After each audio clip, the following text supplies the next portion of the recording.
2017, where our topic today is conspiracy. They are out to get us. Shh. Yeah. Oh, no, they're not. That's what they tell us, that they're not.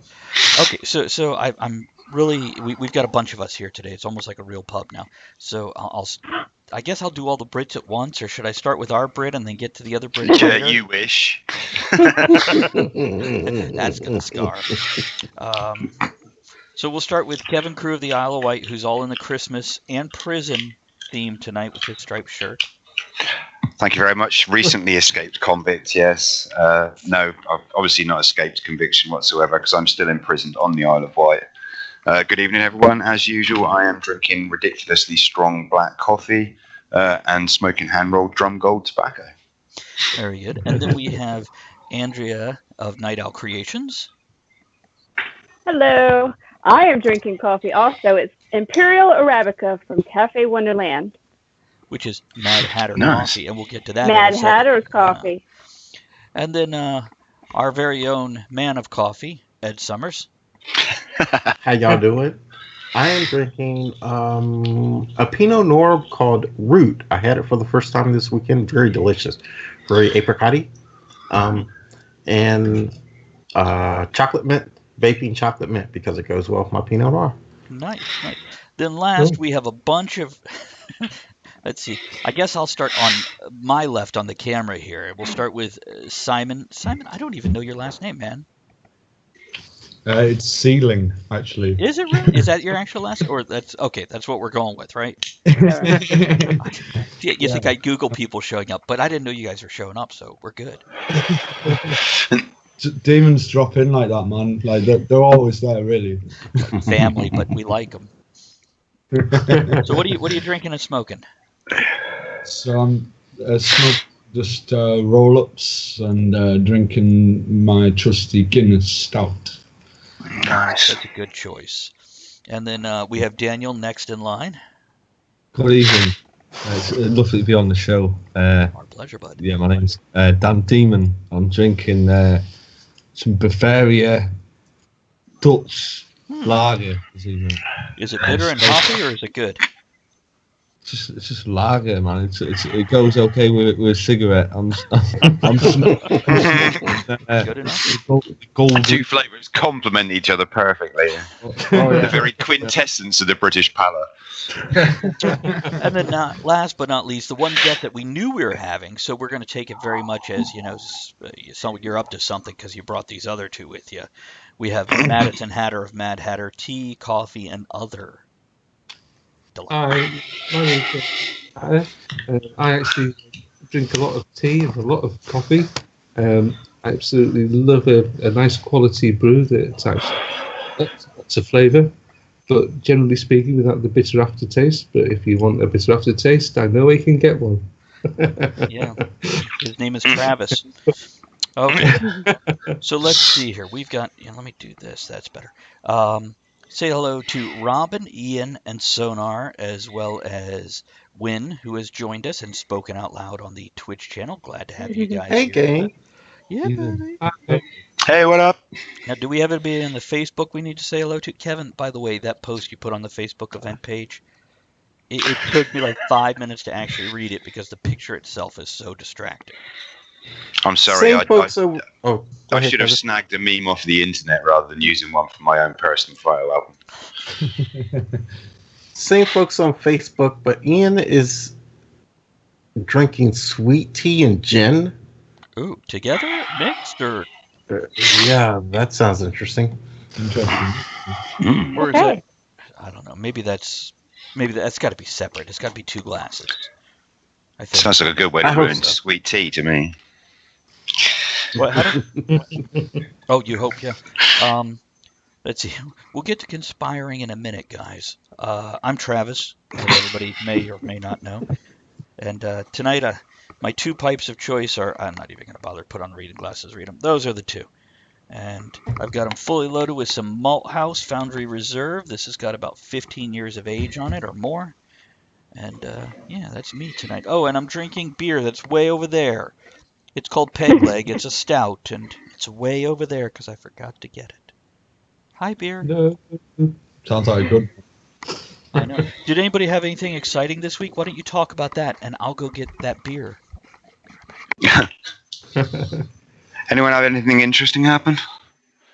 We did a show in Manchester on Friday. That was Cool. It was just for a friend's birthday, so it wasn't an advertised show or anything. But it was a good. They're the most fun sometimes, though, aren't they? Yeah, absolutely. Yeah. Yeah, definitely. It's always good just to have a gathering of people with some live music on it. Brings people together, you know. Yeah, funny enough, funny you should say that. We had the topic of one of our shows not that long ago was some great live musical performances. Not just about like our favourites, but also we talked about exactly that, like how going and seeing a band live can bring a sort of synergy and a communication in the crowd that you don't get from sitting around in a bunch of people listening to an album in someone's living rooms. Yeah. Big time. Does anybody do that anymore? Go over to a friend's house just to listen to an album? Now and again, I do it occasionally. He comes on to mine to listen to music. Are they home to do it, or do you just show up when they're not there? I've got a key to his flat, so it doesn't really matter. By the way, the Peg Leg Imperial Stout that I've got here. That looks lovely. It describes itself as done in an English style focused on malt rather than hops. Devilishly dark yet surprisingly smooth, luxurious with notes of coffee and dark chocolate. 8%. Nice. Sounds nice. Yeah, it sounds the 8% bit sounded good. And I'm drinking it out of my pint glass with the Hulk on it tonight because, frankly, the conspiracy topic is kind of angering. So, I'm hoping to keep those. Oh, it's got a cool lid. Let's see. It says climb aboard there. So maybe you guys can see that. Maybe not. I don't know. Okay. So it's called what? It's called what again? Peg Leg Imperial Stout. So you want me to climb aboard your peg leg? That's right. That's a bold offer from a man who's not even had his first beer. Just as long as you're very stout. That's right. It's not for the skinny people. Okay, Ed, did you finish your It's weird. floors, You would have bud? thought. Okay. I'm sorry, sir? Hold on. What, Kevin? Oh no, I was just going to say you'd have thought a beer that was called peg leg would have been made with more hops. No. Oh, thank you very much. I'm here every week. Well, that was a good one. Ed, did you finish your floors? No, we're taking a break for a while. Okay. Does that mean we have to wait longer to come over? No. Oh, we're good to set up a time? Yeah. There's no floors. There's some weird talk of the tavern synergy here because Ed stopped decorating and I've started. It's my wife who may possibly listen to this show at some point in the future and therefore is always correct in her infinite and all-knowing wisdom. I love you, darling. Has decided to move bedrooms and redecorate not just the room we're moving into, but the one we're moving out of just before Christmas. Good choice. Timing, man. Absolutely perfect. Yeah. So all of my days off at the moment, instead of chilling out from my busiest time of the year, are spent glossing. It's a bit sweet. It's sweeter than I expected. It's I don't know. Oh. Is it smooth? It is very smooth. There's no bitter aftertaste. It's just with my stouts, I don't expect a sweetness to it. Right. So Sonar asked. Mm-hmm. Sonar said peg legging. Is that what it's being called now? Or it's called these days? Sonar. Let us not confuse our reference to peg legs with actual peg legging. Not that I know what that is. It sounds like we need another entry on Urban Dictionary. So we're going to raid Urban Dictionary again this week, are we? How many times can we get Talk of the Tavern into Urban Dictionary? Really? Did I not fill my lighter? Oh, well, I'll take care of that too. Shout out to Von Hegner. He's here with us tonight. And Good evening, Edward. Bob is here. Hey, Bob. Hey, Bob. Bob. So you know what? I'm going to do this real quick. Refresh that page and see if I can't get the list to update itself. There we go. Okay. Oh, there it is. Yeah, so we got 13 viewers. Huh, I feel fancy. How'd that happen? Unlucky for some. If I'd known we'd had so many people, Mostly those 13 people. What, Madison? I was just saying, if I'd known we'd had so many people, I'd have put my top hat on. Well, Kevin would have probably worn pants. I'm kidding. Oh, Jamin's with us too. Jamin, how's the finger, bud? Not this one, the other one. So let us know how your surgery went. So let's. Was he having one removed, another one attached? He was getting his 12th finger. He's American, so I can only assume that's so he can hold 2 guns in one hand. Hey, and Devnall44, howdy. Glad to see you. Welcome. Not sure who that Hello. is. Hi. Good evening. It's a new person. Everybody hide. Woo! What up? Oh, we have 15 people now. We do. Look at us, bro. Quick, hide again. Better than expected. So it was your thumb, right, Jamin? So another couple weeks you can start hitchhiking again? I don't know. And I'm going to go to the car next and get a lighter because I have my second lighter out there. Yeah, well prepared. Wait, no, Sonar, you did not have to wear pants to this thing. Or anything, ever. It's So let's see, what happened to... Andrea, you do anything interesting this week? Well, not Santa, but Father Christmas. You did Father Christmas. No, I didn't do him. I saw him. He Oh. photobombed us. He did. He did. It was fun. We went to Williamsburg for their grand illumination, and it was crowded. What? Colonial Williamsburg. Colonial The Williamsburg. Brits don't know. It's like where we broke away from you guys and we went, no, it's ours. They should know. It was named after one of their damn kings. Everything in Virginia is named after one of their royalties. Royals. Yeah, we Everything have an in- Isle of Wight out here too. So everything in Virginia is named after my neck of the woods. You just nicked all of our place names. You have an Isle of Wight county, you have Portsmouth, you have Southampton. There's not a single originally named place in the whole of Virginia. You're just South England photocopied. Pretty much. Yeah, there's a Richmond over there. There is, yeah, it's the capital of Virginia. It's just, is it really? There we go. We live in the original Richmond here in North Yorkshire. So we're delighted to hear this one. Oh, there's Father Christmas photobombing us. Hello, Santa. I've been really good this year. So we went there, and now I've done a few events. My day job as a reporter, I've done a few Christmas events, and you have this image of Christmas in your head, of very jolly, everybody's happy and whatnot. The reality, though, when you're at these events, is slightly different. It's like a photo negative of what you see in the movies. You got this overlying sheen of oil of happiness, but everything underneath that is just a little muted. Like Father Christmas, people are like, "Oh, you look great," and one guy is like, "I would have never worn a dress out here." Like that's not Santa Claus. Santa Claus doesn't wear a skirt, and he's just being an asshole. And these kids are waiting. I don't even think the guy was working there. He was just sitting on a bench, and kids are coming up, and this guy's being an asshole. What the hell? Not Father Christmas. Not Father Christmas. This Observer. guy yelling at Father Christmas. Right. Was he British? No, he was. He's American. Then there was the other guy who had to be like 60, and now there's nothing wrong with this, but he's like, "Hey, Father Christmas, good to see you." And then he shouted some other like inane thing, and you're like, you just needed attention, dude, didn't you? But I went to another one. His and child side came out. Yeah, I guess it did. But it didn't come off as youthful. It came off as, well, probably he's in a group home. Maybe he is. Oh. Now, what about you three? Our guests tonight. Have you guys had anything interesting happen in the past little while?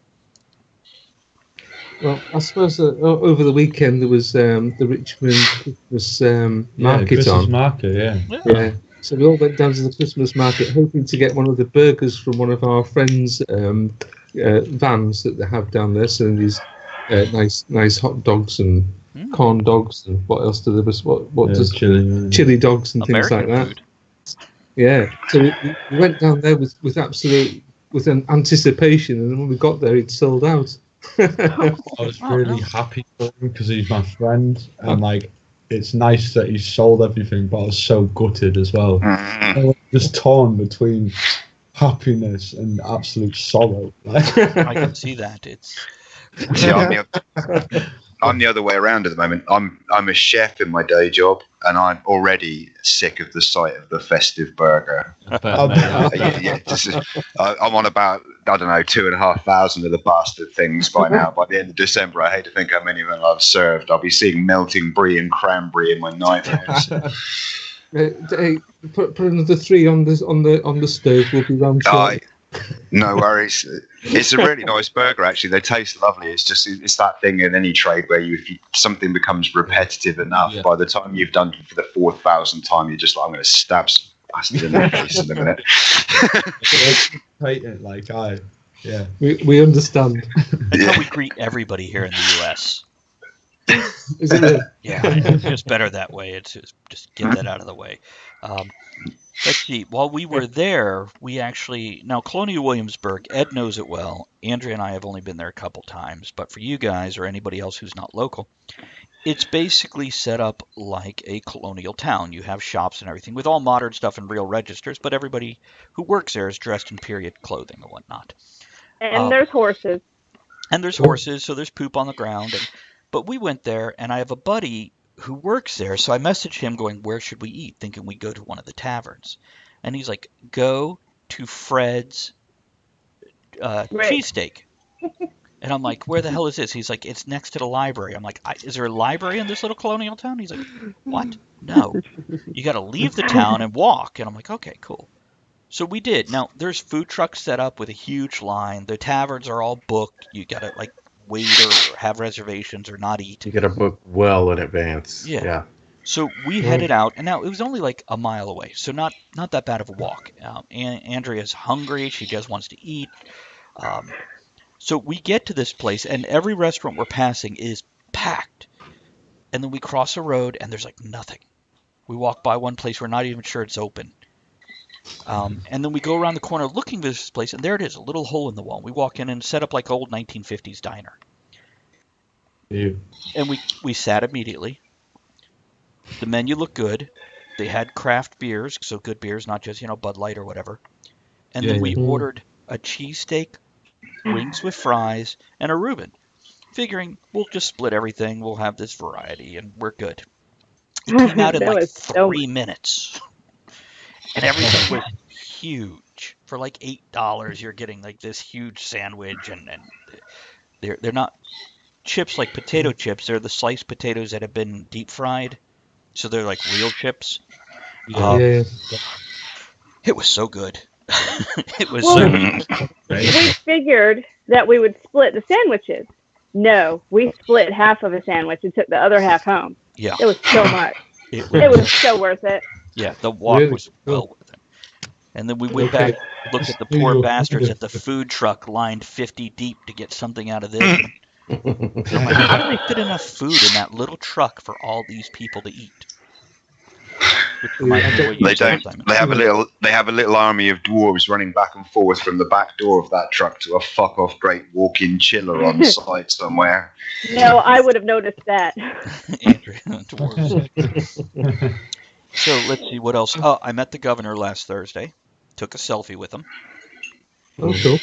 Yeah. Do you know they still call him Your Excellency? Really? Yeah, I felt like I was back in the 1700s. They're like, His Excellency, Wow. the 72nd Governor of Virginia. Or Bill and Ted's Most Excellent Adventure. So you've actually met the governor of Virginia, or Yes. the governor of? Wow, Yeah. cool. I also met Hillary Clinton's running mate, Tim Kaine, who would have been vice president if she had won. Yes. It's Yeah, cool. But- yeah. That's his day job. He gets to hang out with these people. Oh, cool. So just out of curiosity, then, because obviously, being over in England, we don't really know what's going on over in the USA. Oh my. So We don't either. Brace yourselves. Go on. So is Trump is he well respected over there, or is he kind of? Why don't we reserve this question for the actual topic? Mm. That's going to be a bit. You okay, Ed? Yeah. Okay. It's really. I'll write that down. I don't know. We might have to get you on a whole nother show called "What Do You Think of Trump?" Explain America to the Brits. I hear. Yeah, we've been trying to do that for about 4.5 years, and vice versa. We're still not getting anywhere. It's okay. In brief, and Ed, I want you to jump in on this one if you have something to add. Okay. But I'm not wearing briefs. Okay. Good enough. So he has a lot to add in that case.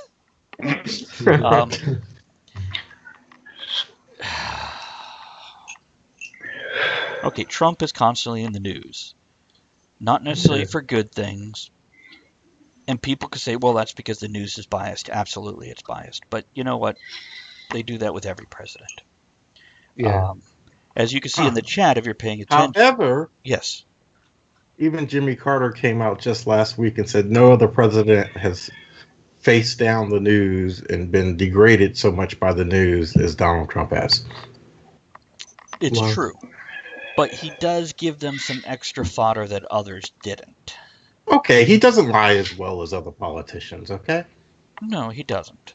Well, I was about to say he does it more often, but I don't think I can say that with confidence. No, I think I've said that before myself as well, and I think Ed's hit the nail on a pretty important head there. I think the big problem with Trump compared to other presidents before, and obviously I'm talking with an outsider's point of view now, is that every president, every world leader ever has lied to us. You know, some more than others, but let's not kid ourselves. They are not telling us, the common man, the truth. But the problem with Trump is that he doesn't know how to disseminate. He's come from a business background, and not just a business background, but one where he has made his name in fast-paced and aggressive business tactics. You know, when Trump wins, somebody loses. You know. And so he's come from that background. Other presidents have come from a much more political background. You know, they've been part of that social in crowd. Travis. Sorry, I want to read some of the comments before they get too far up. Yeah, sorry, yeah. Oh. Von Hegner says Trump is our Brexit. Trump is the UN Jeremy Corbyn. Bob says, love the Brits. Churchill was awesome. And then my favorite, by the way, Ian says he needs to keep off Twitter. Win, talking Towie, says the president is just a distraction to keep people from catching on to the real conspiracies. And there goes the topic kicking into gear. In my experience, he is the most inflammatory president when it comes to a topic in a room. Now, and by the way, thank you for the cheer there, Night Owl, Andrea. And thank you for subscribing 2 months in a row. Ooh. So well done. Look, there's a shark. There's things everywhere. Okay, anyhow. I'd like to comment on what you just said, Travis, if I may. Okay, here's the thing. We want transparency. So we say we want transparency. Okay? So we have a president now who is truly transparent. Whatever he says, there's not 10 or 20 people between him and the rest of us watering that shit down before we get it. And now we're pissed off about that. Okay, that's interesting. People like to be upset. Does Trump have flaws and problems? Absolutely. Is he getting things done? Yes. The people that like what he's doing, of course, aren't going to say anything besides, yay. The people that don't like it become very vocal. So it's that vocal minority that we're hearing from. And I'm not saying they're right, but I'm not saying they're wrong. I'm saying they're a minority, which probably means they have a very extreme left or right point of view. And yeah, that's welcome to politics. Kevin? Yeah, I mean, I was just going to say, people like having that buffer there. They like the plausible deniability of being able to turn around and say, well, I didn't know about that. I wasn't told the whole truth. So anything I may have said, anything I may have done is excusable on the grounds that the people above me lied to me and I didn't really know. And as much as people bitch about it, a lot of people like that comfort. It's built into the way our society works now. And that's a lot of people's problem with Trump, is Trump doesn't do that. He has no filter. He sees something, he gets pissed off, and he shouts at the world using Twitter or whatever. That, like Ed said, there's no Ide standing in between him saying, you really shouldn't phrase that like that. You're going to piss a lot of people off, or it will be more politically correct to say this. He just opens his mouth and gobs off. And just like when you're having a few beers in the pub and you do exactly the same thing, you are going to piss some cunt off eventually. That's what's happened. He's just got nobody stopping him from being offensive. And the fact is, people just don't like the fact that he's not telling them whispering sweet nothings in their ear and feeding them bullshit. Yeah, although I wish you would use Google every now and then to check his facts. For a man who's technologically adept at using Twitter, he's surprisingly inept at researching stuff before he opens it. I mean, I'm not a president, and if I'm going to tweet something knowing that millions and millions of people are going to see it, I'm going to make damn sure I don't sound like a prat before I do it. Or less of a prat.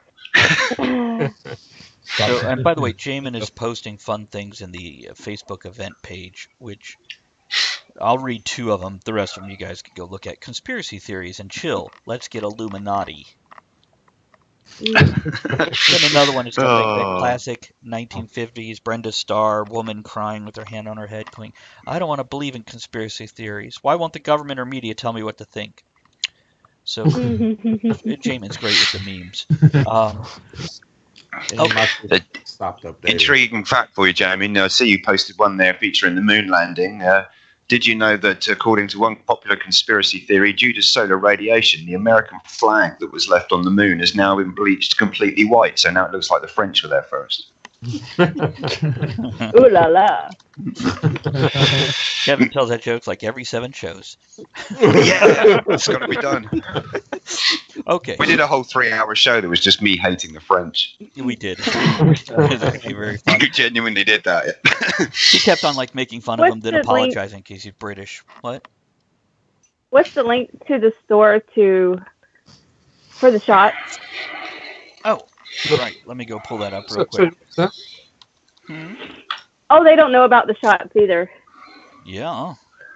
It's hold on, I'm pulling it up.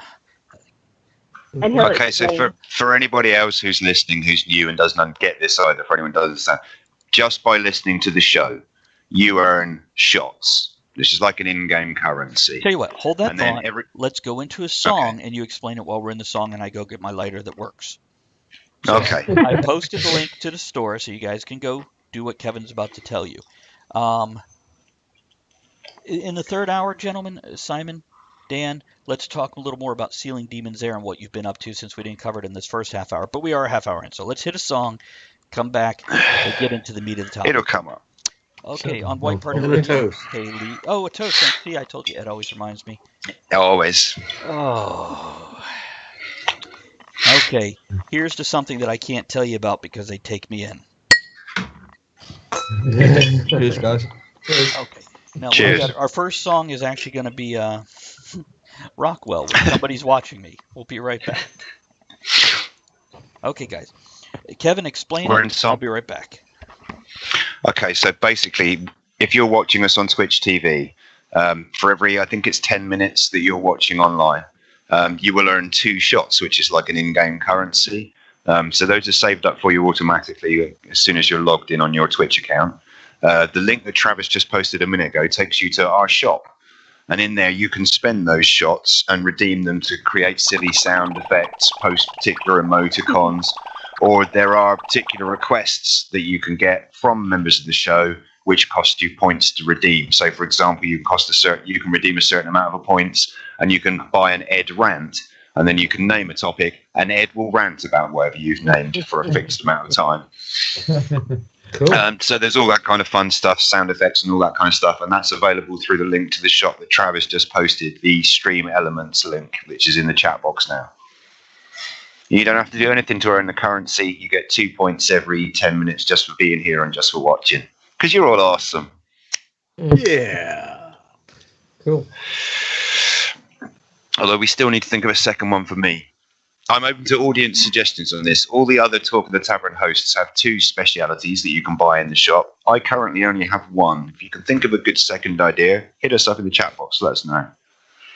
What's the first one, man? The first one is a sexy Kev greeting.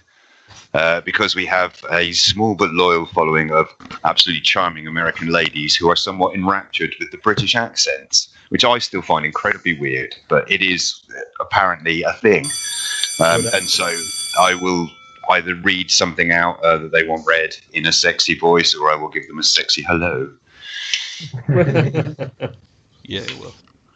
He doesn't give those to us, but... No. Did you see Jamin's picture of the real footage from the moon landing? No, not yet. I'm going to go and look now. So, Is it on Facebook? It is. It is. Here, let me do this for you Twitch guys. Stick on Twitch, but in case you want to see all the goofy stuff he's posting, we'll just give you the link to the event page. Oh, yeah. And also, although we'll come back to talking about what you guys have been up to in a bit, any links that you want to share for a product that you've got out at the moment for either of you guys, feel free to drop that stuff into either the Twitch chat box or Facebook as and when suits you. Don't wait for our permission to do that. Go ahead and self-promote your stuff all you want. Cool. Awesome, man. Okay, now let's see here. Where are we at? We've got 45 seconds before we come out of the song. We get into the topic. Oh, there are so many conspiracies we could talk about. I've just seen it, yeah. Yeah, that are like in the real news too. Oh man. Yeah, maybe we'll save some of these for the third hour. I did see vapor trails tonight, though. Ooh, Yeah. vapor trail. Are you guys familiar with that one? Yeah. Was it in the shape of a penis? No, the Navy admitted to that one, didn't they? Okay, we're coming back here. Okay, that was Rockwell with Somebody's Watching Me. Okay. It's me. It was you. That's not creepy, it's kind of hot. Now, there is a conspiracy of A, I forgot my beer, B, I had a lighter that wasn't working when I went to get the lighter. Apparently, it had fallen out of the place and under a seat, so somebody's really out to get me on this smoking thing. Just want to point that out. It's a tobacco company. I've got a spare lighter here you can borrow, Travis. Bring it right over, would you? Yeah, no worries. I'll be with you in about 7 or 8 weeks. I'll play that song Stroke 'em for you. Joe Esquire? Be the only thing I hear is I'm locked, stowed away in the hold of some horrendous Siberian cargo ship. Just that song endlessly for 8 weeks on endless loop. I'd say that's hot, but it sounds kind of chilly. Oh, by the way, for everybody listening on Twitch who hasn't heard on the radio stations, we are an adult show. We talk about grown-up things. Somebody just screamed on Twitch. I know you guys can't hear that, but I hear it when it comes across. We use grown-up language. We speak about grown-up topics, and sometimes people get offended. It's not intentional. It's just a natural gift we have. So there you go. You've been warned. Towie says, my top 3 favorites are the Breakaway Civilization on Mars, Project Pegasus, and HARP Weather Control. Now, honestly, I'm not very familiar with any of these. Well, the weather control thing I can get, because that's part of the vapor trails. But that ties into what you were just talking about a minute ago. Yeah. It does. No. Hatter. What's that? Sorry. I've heard that there's sort of like supposed to be a civilization that lives under the Mars, under Mars itself. So I don't know if it's true at this stage, but it's always interesting to hear what people are saying. Yeah, I didn't know that either. It's you think we'd have... And they're waiting for Arnold Schwarzenegger to free the ice and melt it so that they can have water on the moon, right? Water on the planet, right? It's a great movie, that one. Sounds realistic to me. Conspiracies are great. If there's a secret colony on Mars, Ed will be the man to know about it. Because if there's a woman anywhere in this universe with 3 titties, Ed's worked out where she is. You damn right. I figured out where she lives. It's in the special effects studio, but we'll get back to that later. So conspiracies go large to small, anywhere from the things we just mentioned down to, and somebody will definitely disagree with me on that, like Elvis still being alive or the JFK thing. To me, those are small conspiracies. They're not huge world-changing ones. They're just, oh, this happened. It's not what they're telling us. So what's your favorite conspiracy to talk about? I don't have it. Good talking to you. Moving on. What about you, Simon? Do you have one thing? I think we already talked about mine last time we did this. The Confederacy? No, the Beltway sniper. Mm. Yeah. I don't know. Did we? I'm pretty sure we did. Every time I get a chance, I throw that one out there. Why do you throw that out here? You have a chance. Well, because they want us to believe that for 2 months or whatever, how long it is, 2 black guys ran around in the car and they caused all this havoc, shooting people. And then they got caught sleeping in the car at a rest area? No. Come on.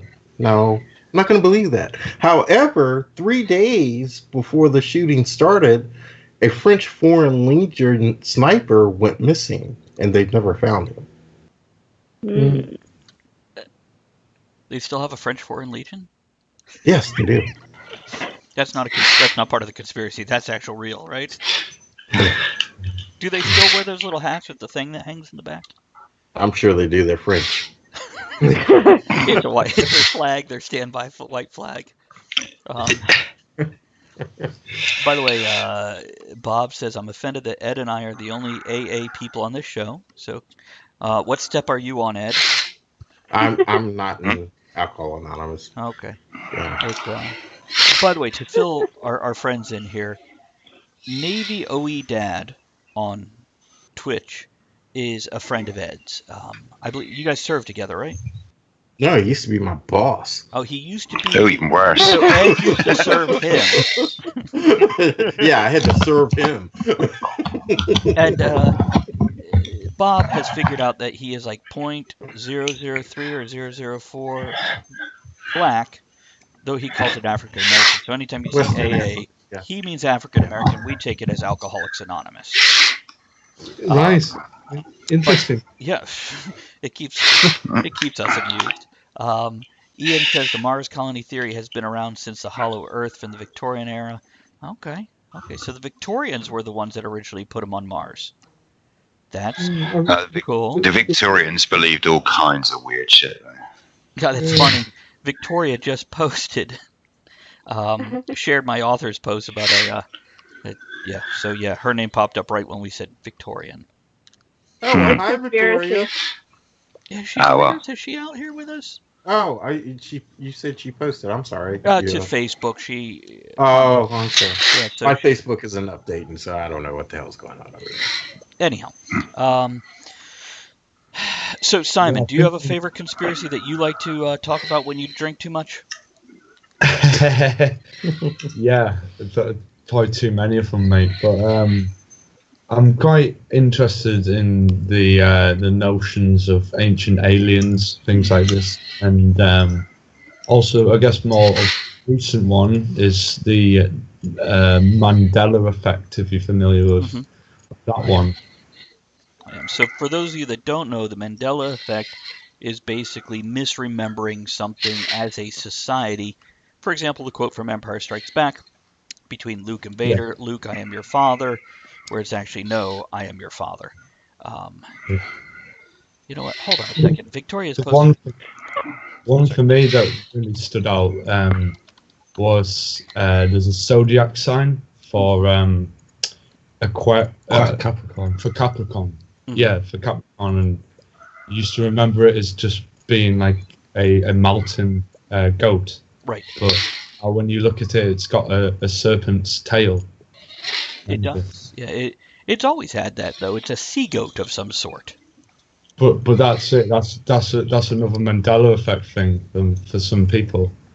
Oh, it's quite interesting. It's quite interesting. They did just change the. You know how like each zodiac thing has a different little symbol, like Scorpio's a little M with the arrow on the tail, etc. Yeah. Pisces, I believe, looks like kind of a yin-yang thing. Well, they've just changed the Capricorn one, so now it's like this. It almost looks like a NP in cursive sort of thing. I don't know what that is. Yeah, I think I've seen that. Yeah, I'd heard a similar sort of thing about Snow White and the Seven Dwarfs, where I remember it as being mirror, mirror on the wall, and evidently it's the originally magic mirror on the wall. That's So, true. That's true. I'm not. Yeah, I'm now confused. I'm not sure anymore. Well, as a writer, I just like to say these are things that they wrote it wrong the first time. And we had it right, so they should have asked before making it. Quite inconsiderate for changing. And going back to the Mars situation, evidently Edgar Rice Burroughs wrote quite a few novels about Mars and how people could travel between the Earth and Mars. I've actually read the book, but I cannot remember. But it was through some form of gate that they were actually traveling between. That'd be Warlord of Mars and the John Carpenter. Thank you. John Carpenter, yes. Disney made a movie, but since the government wanted to shut down that rumor and theory, they made the movie a flop because they didn't want the truth out there. It sucked. Oh, that sounds like a conspiracy. Yeah, that's right. So, by the way, Wynn says the breakaway conspiracy is that the global elite got technology from the aliens after World War II. They've already colonized Mars and live there, while the rest of us losers are stuck down here. And Devnall points out that the Brits sent Doctor Who to Mars several times. That's true. Well, I want to know about that breakaway conspiracy, right? Okay, so they got technology from the aliens. Why after World War II? The aliens looked at us trying to kill each other and went, you know what we need is to give these guys some more advanced technology so they can get on with fucking each other up faster. What's the significance of the World War II timing? That's really weird. I think unless you're trying to invent something that makes like a really good story. Maybe it had something to do with Red Skull and That could be. And by the way, Bob, Capricorn 1, I'm very sure was also Mars, not the moon. I'm sure it was Mars. What I miss? It was a bad 70s movies where these guys are going to go to Mars, and just as they're getting ready to blast off, they get snatched out of the castle or out of the capsule, and they get taken to this basically Hollywood studio where they got to pretend like they're on Mars. But what happens, the ship is supposed to come back, and when the ship's supposed to come back, it explodes. So now they got to kill the astronauts. Oh. Yeah, O.J. Simpson was in it as one of the astronauts. Well, that explains why he went insane and didn't murder his wife. Or did he? Or didn't he? That's another conspiracy. There's a movie about it. Do we really care enough about this to call it a conspiracy? You know, we've got more amusing things to argue over that could be interesting. By the way, Ian says, I had a theory about George Bush Jr. hid bin Laden. Hint, he would fish with Fidel. Okay. And Wynn says, in response to the alien tech thing, because Hitler already had the alien tech. Oh, okay. Because of Red Skull. That's right, because of Red Skull. Not to mention those Nazis that were hiding on the moon. Oh, that's a great movie. Horrendously cheesy, but brilliant because of it. Enjoyed the hell out of it. Did they make the sequel? I know they were going to make one. I can't remember if I ever saw it. I'm trying to think of the name of the original. Wasn't it like something Nazis on the moon? I don't know. No, it wasn't that obvious, was it? Anyway, someone will tell us in a minute in the comments. Remind us, old men, what it was. There it is. Iron Sky. That was it, yeah. Made in 2012. Very cheesy, kind of fun. Liked it. They come back in 2018, so, you know, just a couple weeks this could be happening. There we go. Predicted future. Okay, so let's see here. Oh, So the conspiracy that we kind of hinted at in the title here is they are out to get us. So let's look at that. This kind of ties into our government surveillance show and other things. So We gotta be careful. We're gonna be making a name for ourselves. We're gonna be on some government watch lists. Then you remember what happened last time we did a government show and you tried to upload it to YouTube, don't you? And it didn't work. Yeah. That was great, guys. It's we did the whole show and there was like problems all the way through the show, like tech problems where the sound would go out or one person would get disconnected, and then when we went to upload it to YouTube, it like wouldn't work, and we're like, yeah. We also had the funny thing with our Wi-Fi at the house where suddenly we got a weird random Wi-Fi, and I live in the middle of nowhere where it just wouldn't happen. Yeah. Well, Part of the surveillance van too close to the house. We were wondering, but then we figured out it was actually one of our phones that we turned into a hotspot. So. Now you've ruined the whole elan of that story now. I know. Damn me and my honesty. It's. So let's see here. Must have been smoking some powerful stuff that night. Power stuff every night. So what about you, Daniel? What do you got? What do you think? Is the government watching? Are they trying to keep us in our little boxes? Good answer. I agree. I don't know. I don't know. I think there's a lot of interesting theories within the whole conspiracy realm. In terms of like the sort of government stuff, are you touching on the Illuminati? Is that the sort of area that you're touching on there? Is it? I mean, I don't know. I mean, it seems to suggest that there's a 1% of the world which runs the wealth, and if you have the money, you've got the power. So I don't know. Maybe. Hey, Kevin. No, I mean my personal opinion is that Kevin, go on, Travis. Pull your mic away just a little bit. When you're actually taking in your cigarette, it sounds like you're heavy breathing. You're very excited about what he's saying. No, I am actually heavy breathing. There's a reason I'm sat back in the recline position. We won't go into it. You must have an extra finger installed.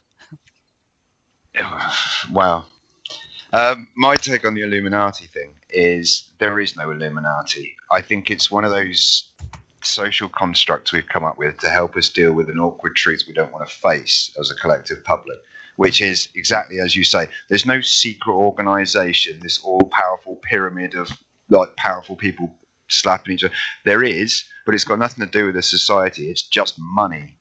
We are talking about the rich bastards, and I'm capitalizing those words there. The people at the top of the heap, the people who run the world. They don't need a secret society to get anything done. They have everything they need. Vast supplies of your cash. Mm-hmm.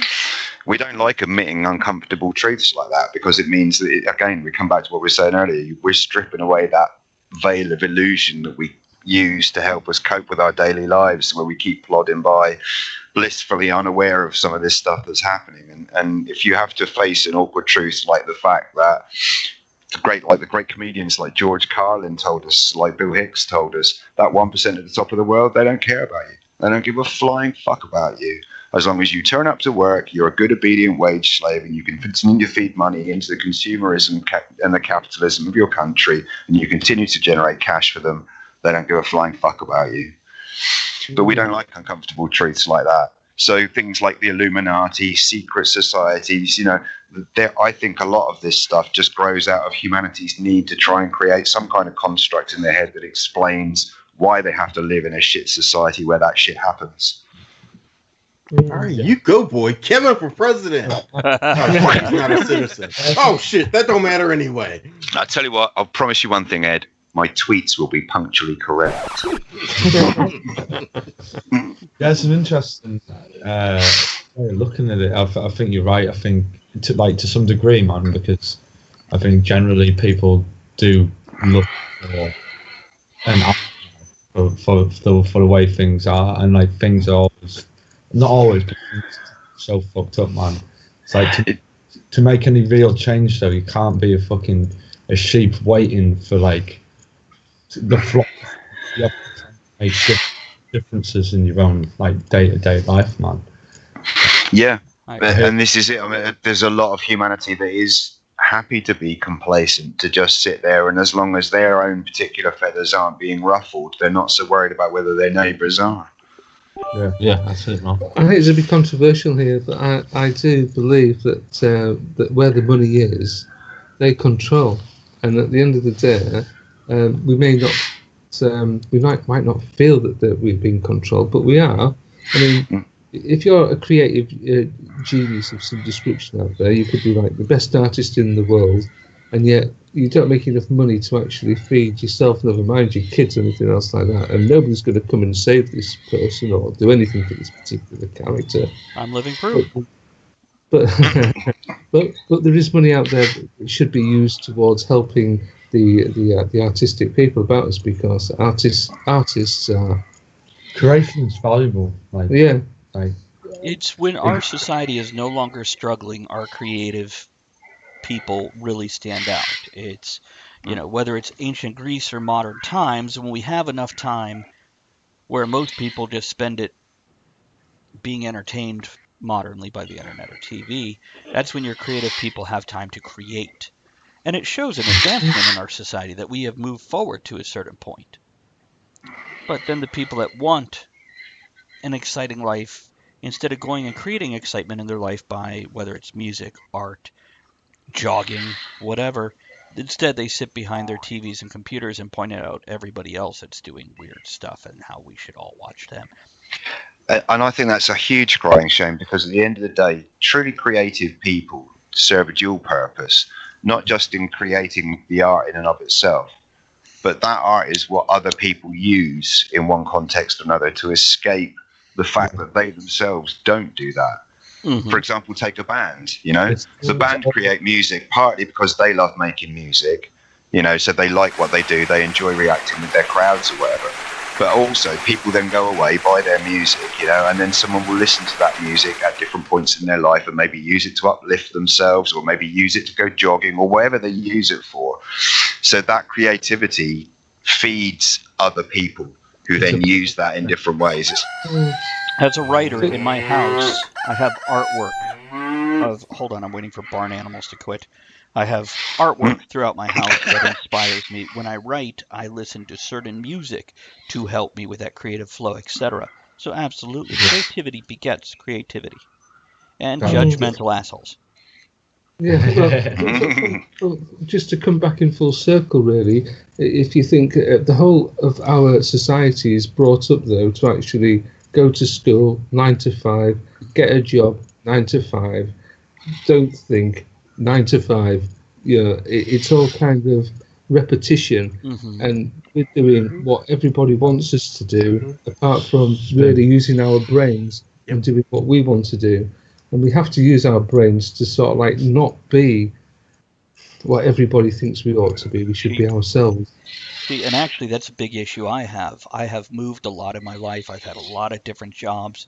And when working for somebody else, I can only do it so long before mentally I start to get agitated, anxious, and want something else, something different, because I can't do the same thing day in, day out.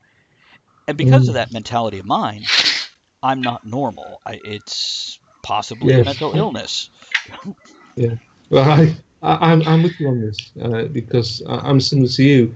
The longest I've ever worked for anybody in my life is probably the longest time is 3 years, and that was phenomenally hard for me to do. But I did it, and I have to say, everywhere I've ever worked, 9 out of 10 people that I've worked for would welcome me back with open arms. But I wouldn't want to go back because I cannot stand the routine that they want me to adhere to. Some people need to create their own paths opposed to being chess pieces on the board of somebody else's. Definitely. By the way, Von Hegner says, is it a conspiracy if we really live in the Matrix? No, I'm not sure if he's asking if living in a computer program, is that one of the conspiracies? Yes, it is. But is it, if we are living in the Matrix, are these actually conspiracies? That's deep. That's a bit of a rabbit hole, isn't it? Fuck, man. Conspiracyception. What's this man smoking, man? Actually, I don't know if Von Hegner smokes. He drinks occasionally, but now he is on the autistic spectrum, so he has a very unique way of perceiving the world and processing information that we enjoy here on the show. Sounds interesting. Kevin. I have a question for Mr. Von Hegner, actually, since he's listening, because I know that he has quite a good working knowledge of psychology. This was something that occurred to me earlier. With people who believe in conspiracy theories, now I've got a few friends who love conspiracy theories, and I've noticed there's a tendency, it's not just one conspiracy theory. Generally, people who believe to some extent or another in conspiracy theories believe in multiple conspiracy theories. Now, is there something in psychology that leads human beings to do this naturally? That if you believe in one thing, you have a higher tendency to believe in other things? And does that mean conspiracy theorists are more likely to believe any conspiracy theory that comes across their path just because it's a conspiracy theory? I'd be intrigued to know. I don't know, that's a very valid, interesting observation.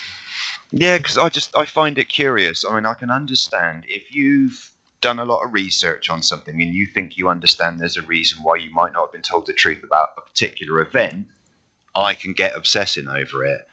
But a lot of these people that I've spoken to seem to believe that this isn't real and that's not real. And there's this third thing and this fourth thing. And I'm like, well, surely they haven't got enough time on their hands, even if they are sat at home on their computer in their bedroom eating Cheez-Its in their pants for their entire life. You don't have enough time to research all of these things. So why are they so convinced that all of it is true, unless it's just from this one universal belief that everything you're told is a lie? Which in a sense is almost as sheep-like, as Ez said, than believing the lie in the first place. But then it comes down to like the notion of what the truth is. So I think it's like really you need to research, or if anyone is researching any of these theories or whatnot, to look on all angles and come to the own conclusion to themselves. That's what it is about. So taking things into consideration, making your own decision, and the truth that you perceive is not necessarily the same truth to somebody else. One of the things I've always said to my kids about watching TV news or reading newspapers as they've grown up, they're both teenagers now, so 15 and 16. Yeah. And all their life, since they've been old enough to understand the concept, I've said to them, don't distrust people, but don't take things at face value either, unless the information is coming from somebody you can trust, a close friend or a reliable source. By all means, listen to the point of view, but don't take anything as the only version of it. When they were younger, I used to explain it to them. You know how Josh told me that you did that thing and you told me that it happened differently. Well, one of you's got to be lying. And lots of things in life are like that. And the person who tells you something is that way might be the person who's lying. Exactly. So don't always be distrustful of people, but check things out. Travis. Von Hegner has answered. He says, they are primed to see more conspiracy theories. Yet, we all believe conspiracy theories. Our hold on reality is tenuous, but we don't know what it actually is. However, reality exists, but it ain't what you think it is. I've done a whole video on YouTube about this with, belief versus reality and how one influences the other. And it relates to what you were just saying there, Kevin. Yeah, thanks for that, Von Hegner. Yeah, Ed. No. Ian posted on the Facebook in response to what Hatter was saying earlier. Obey, watch TV, marry and reproduce, consume, buy, sleep, die, obey and conform, no thought, submit, do not think, do not question, conform. And that be the movie they live. Yeah, it is correct, but it's scary. It seems like that is almost real today. Mm-hmm. It is scary, very scary. Okay, hold that thought just for a second. Let's go into another song. Come back with This Week in History. Up next is a little garbage. I think I'm paranoid. Okay, and as I said, guys, we are still on Twitch doing our thing, so we can still talk. The radio listeners just lose out on whatever we babble about. Anybody need a quick smoke, drink, bathroom Yeah, break? I'm timing out for a Yeah, couple of dude, seconds. but I'm out of smokes. Oh, All the smoke, Dan. I'll with all the smokes, mate. Yeah, with all the smoke. well, just so you know, guys, we have about 4 minutes, so if anything you can fit into that. If you're not back in time, we carry on without you. So just like real life. She left us. We'll be as quick as possible. Where'd she go? Oh wow, the whole camera. Oh, okay, she just turned off her camera. Oh, she's back. She's muted. Hello. No, we can't hear her. I'm going to be moving to the other room so I can grab a cigar. Ah, That's all. okay. Smoke break. Yeah. Well, she's going to move her whole computer and set up to the other room. The room that she's in, she doesn't smoke cigars in, but in the other room we do. So Right. she's and then she'll of course have transported all the kitties with her. Well, they'll transport themselves. But yeah, it is kind of true where they say, "Oh my goodness." Okay, so you guys know I have a Facebook group attached to Talk of the Tavern called Virtual International Pub, right? Right. Okay. Well, one of my buddies that I've known since I was a teenager posts a picture of 3PO and R2D2. And 3PO saying, "Where are we?" And R2D2 says, "Kentucky." Then it has a picture of this 1 week later, and it's a still built out of the golden material and the silver material. Yeah. Mm-hmm. Yeah, good times. It's a So you three doing okay over there? Comfortable? Okay. Smashing, mate. Thank you. Thank you. Absolutely. It's a, oh wait, we got some more stuff here. Von Hegner says, check out the work of Donald Hoffman. I might have to do that. Let me scribble that name down. It's yeah, I've always, when it comes down to the conspiracy of the nature of reality, if that is a conspiracy versus a scientific or psychological pursuit, it's always fascinated me since my mid-teens is when I started contemplating the difference between what we experience versus what the real world is. And this is before all the Matrix comic books where it was popular to think that we're living inside of a program. Not that the concept didn't exist, obviously. You know, they got it from somewhere.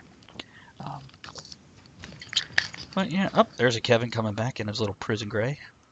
Let's go for a quick cigarette. Okay. Yeah, but when you were talking about sort of like reality and whether we really are here, that Michio Kaku, who's been an interesting character, and yeah, so he's certainly one to watch, isn't he?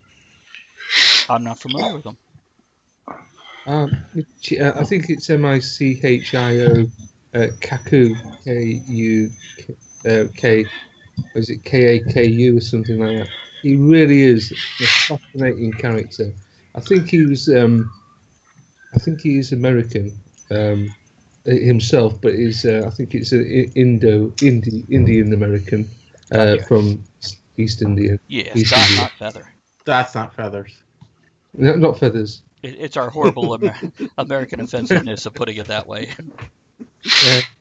Yeah, so if ever you get a chance to check him out, he's really worth checking out. Absolutely. Oh, okay. I've just Googled him and I recognise him now. I've seen a picture of him, yeah. Nice. Yeah. Yeah, we've got about 30 seconds and we'll be back on. Good. Oh, there we go. Somebody actually just mentioned him. Was it? Yeah, Von Hegner. Thank you. Good. See, this is why we like Von Hegner. He is a font of information. And the fact that he thinks and processes different than the masses makes us only appreciate it that much more. Ariel? What? What is the font of knowledge? Here she is. And we're back. Wingdings. So what happened this week in history? This week in history. Comic fans. Shit happened, y'all.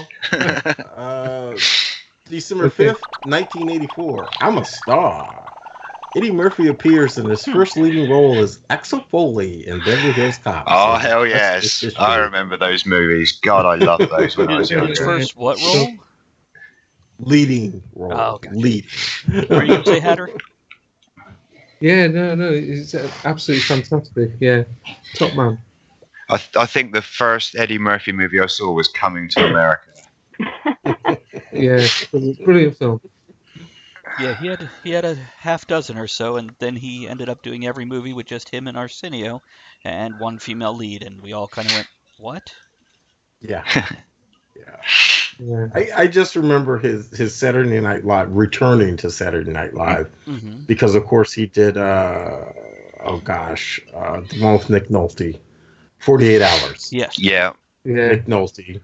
He pretty much told NBC to screw it. I'm a star, and then they handed him Best Defense or something stupid like that, which sucked really, really bad. So he went crawling back to NBC saying, "Hey, is my old dressing room still there?"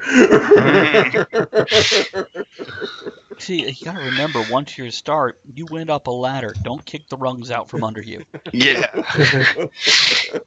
And if Otherwise, you it's have, a big slide once you start. and if you do have to shit down the ladder, try to hang your ass to the side. Mm. Okay, what else happened, Ed? So I do this one every year, but I will always do this one every year. Sorry to bore everyone. December 7th, 1941, the day that will live in infamy. The Empire of Japan launched a sneak attack on the U.S. Pacific Fleet at Pearl Harbor in Hawaii. Conspiracy. The attack was the attack was launched in an attempt to cripple the U.S. Can't say Navy and cripple keep the anymore. country. Yeah, I'm going to say it anyway. Cripple the U.S. Navy and keep the country out of World War II. Well, it didn't work. Over 2,400 American lives were lost. On December 8th, the United States declared war on Japan. You think they could have done better and just launched some missiles at L.A. or New York or any of these Didn't have many those coastal? type of missiles back then. Oh, they couldn't launch missiles back then from subs? Because I know they had submarines off our No, coast. All they- over They the had place. submarines, yeah. They couldn't tweet about it either. Nope. Couldn't tweet about it either. God. Yeah. They'd probably be scared to death if they did actually attack, because Trump would actually kill them with a load of tweets, wouldn't he, really?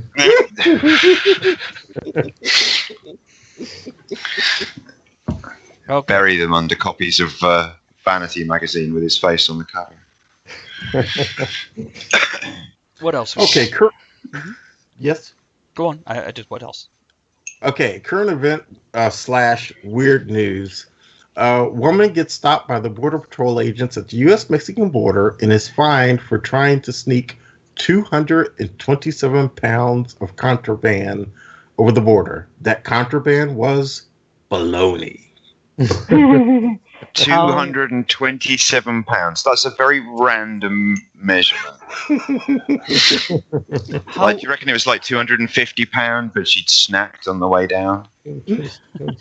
how white trash do you have to be to smuggle bologna into the country? She wasn't white.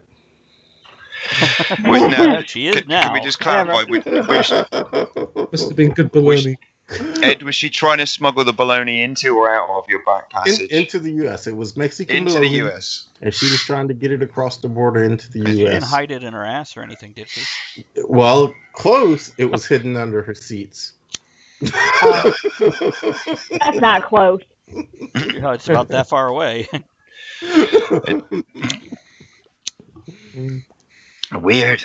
There must be some real like market difference in the price of bologna to make that a worthwhile. I mean, like of all the things you could smuggle, 200 pounds of. You know, I don't wake up in the morning saying I want some Mexican bologna. Mm-mm. never. I mean, it's No. It's not like you're gonna throw. It's not like you're gonna throw off the sniffer dogs. 200 pound of bologna. They're gonna be going fucking ape shit. You're gonna have every dog in the county all over that car by the time it pulls up to the border, and they'll be trailing behind it for a 6-mile queue. And when Talking Towie wanted to know exactly that, what orifice was it in? 227 pounds of it. It Huh? does make me Stuffed wonder, up the exhaust. did she go to Mexico going, I'm going to bring back tons of bologna? Right, She was Mexican coming Oh, okay. into America. Okay. So, yeah. It just, go ahead, Hatter. Yes, I was just about to say, so the car in front, what was that carrying? That's true. That's true. That's a fun question. Maybe it's all she had. It was like a really weird dowry or something. Her only inheritance from her family. Von Hegner Oh, says it's the Talk of the Tavern orifice party. You wonder if she went into Mexico specifically to get bologna, or was that a spur-of-the-moment impulse buy? Has a bologna. Did it have a first name? It's no paprika Pringles. I'm not smuggling those into my ass. Okay, the next one I'll We need Andrew. We need a Sorry, new we're not sound done, effect Ed. for the show, which is a really heavy hint being dropped. Maybe. The next one I'll post a link in case somebody wants to read it. I'm not going to go into a whole bunch of great detail here, but I just thought this was cool. The U.S. military is now issuing to medics in the field freeze-dried plasma. Okay. Wow. Okay. So just add water, or do you Just add water. They add water in the field and boom, give it to you right in the field. So That's incredible. yeah, that's pretty cool shit. Huh. I feel like it's gonna come in like, like Capri Sun packages, and you just pour water and shake it up and pop the straw in. Might not be that dissimilar. It might not. Unfortunately, it's currently made by a French company. A U.S. company will start producing it here soon, but it's currently made. They developed it for taking care of all those wounds in the back. Travis, did you have I had a current something. event? Somebody else have a current event? Hold on, let me see what this is. Oh, yes. Okay. So we all know about the fads that we hit where like Pokemon or the Takimocho little keychain pets and whatnot. So there's a new one out there. And the title of the article that I found is People have spent over $1 million buying virtual cats on Ethereum blockchain. So this article is dated yesterday. A few days ago, CryptoKitties, which is like a digital version of Pokemon's card based on the Ethereum blockchain, which I don't even know what that is, but it's the new viral sensation where people are spending real money on the game, and as of yesterday, about 1.3 million has been transacted, with multiple kittens selling for.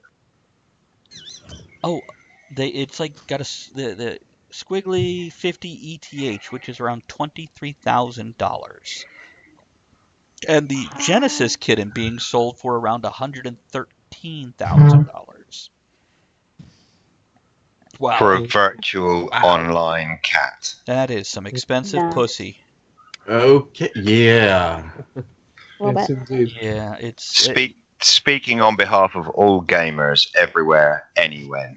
Yeah. Death to all these fucking games with in-game purchasing. You robbing fucking bastards. I've paid you for the game. Fuck off charging me to play it. Here's a tweet from CryptoKitties. Due to network congestion, we are increasing the birthing fee from 0.001 ETH to 0.002 ETH. This will ensure your kittens are born on time. The extra is needed to incentivize miners to add birthing TXS to the chain long term. So they raised the price of birthing your kitty. Yeah. Oh, wow. But they're not real. They doubled the price of pussy overnight. Yeah. God Great damn marketing. these people. Of birthing pussy. Yeah, and they all look like bad oatmeal cartoons. If you're familiar with the oatmeal. They look like a drowning kittens illustration. They kind of do, yeah. Fucking Towie says no shortage of idiots with money. Oh God, no. Yeah. So yeah, you can even sire your kitten. You could basically rent out your kitten to create the next generation, I guess. So you can become a pussy pimp. This is great. I'm gonna have to get in on this. Kevin, can we just draw our own and start? Let's do it. I can sense a whole new series of books coming, Travis. I just want people to pay $123,000 for some stupid drawing I made.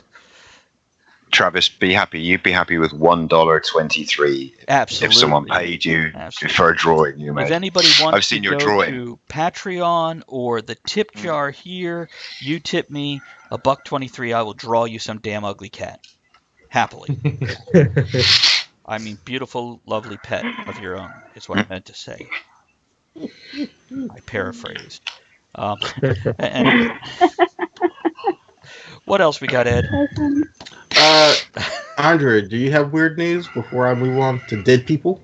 I do. It's holiday related, though. Okay. We'll just say it's a conspiracy. Okay.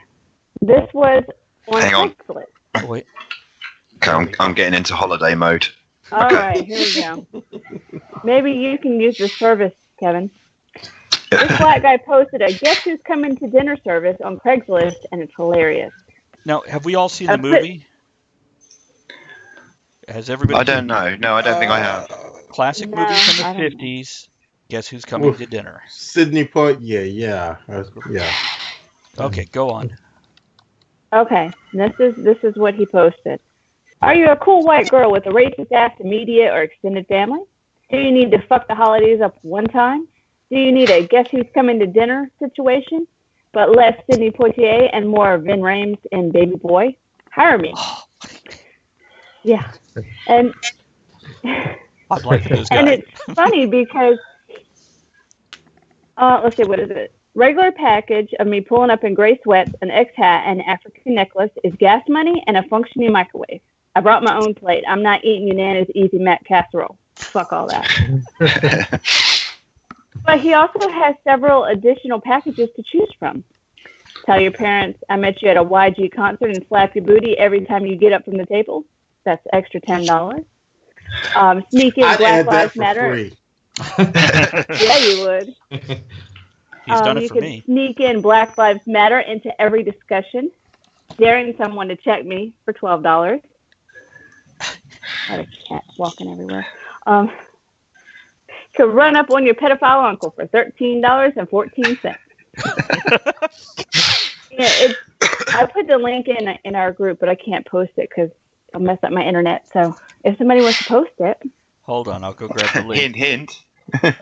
Oh, you put it in. Where'd you put it? in the Talk of the Tavern Private chat? message group, Okay. message group. Hold on, So give me a second while I whip this out. great.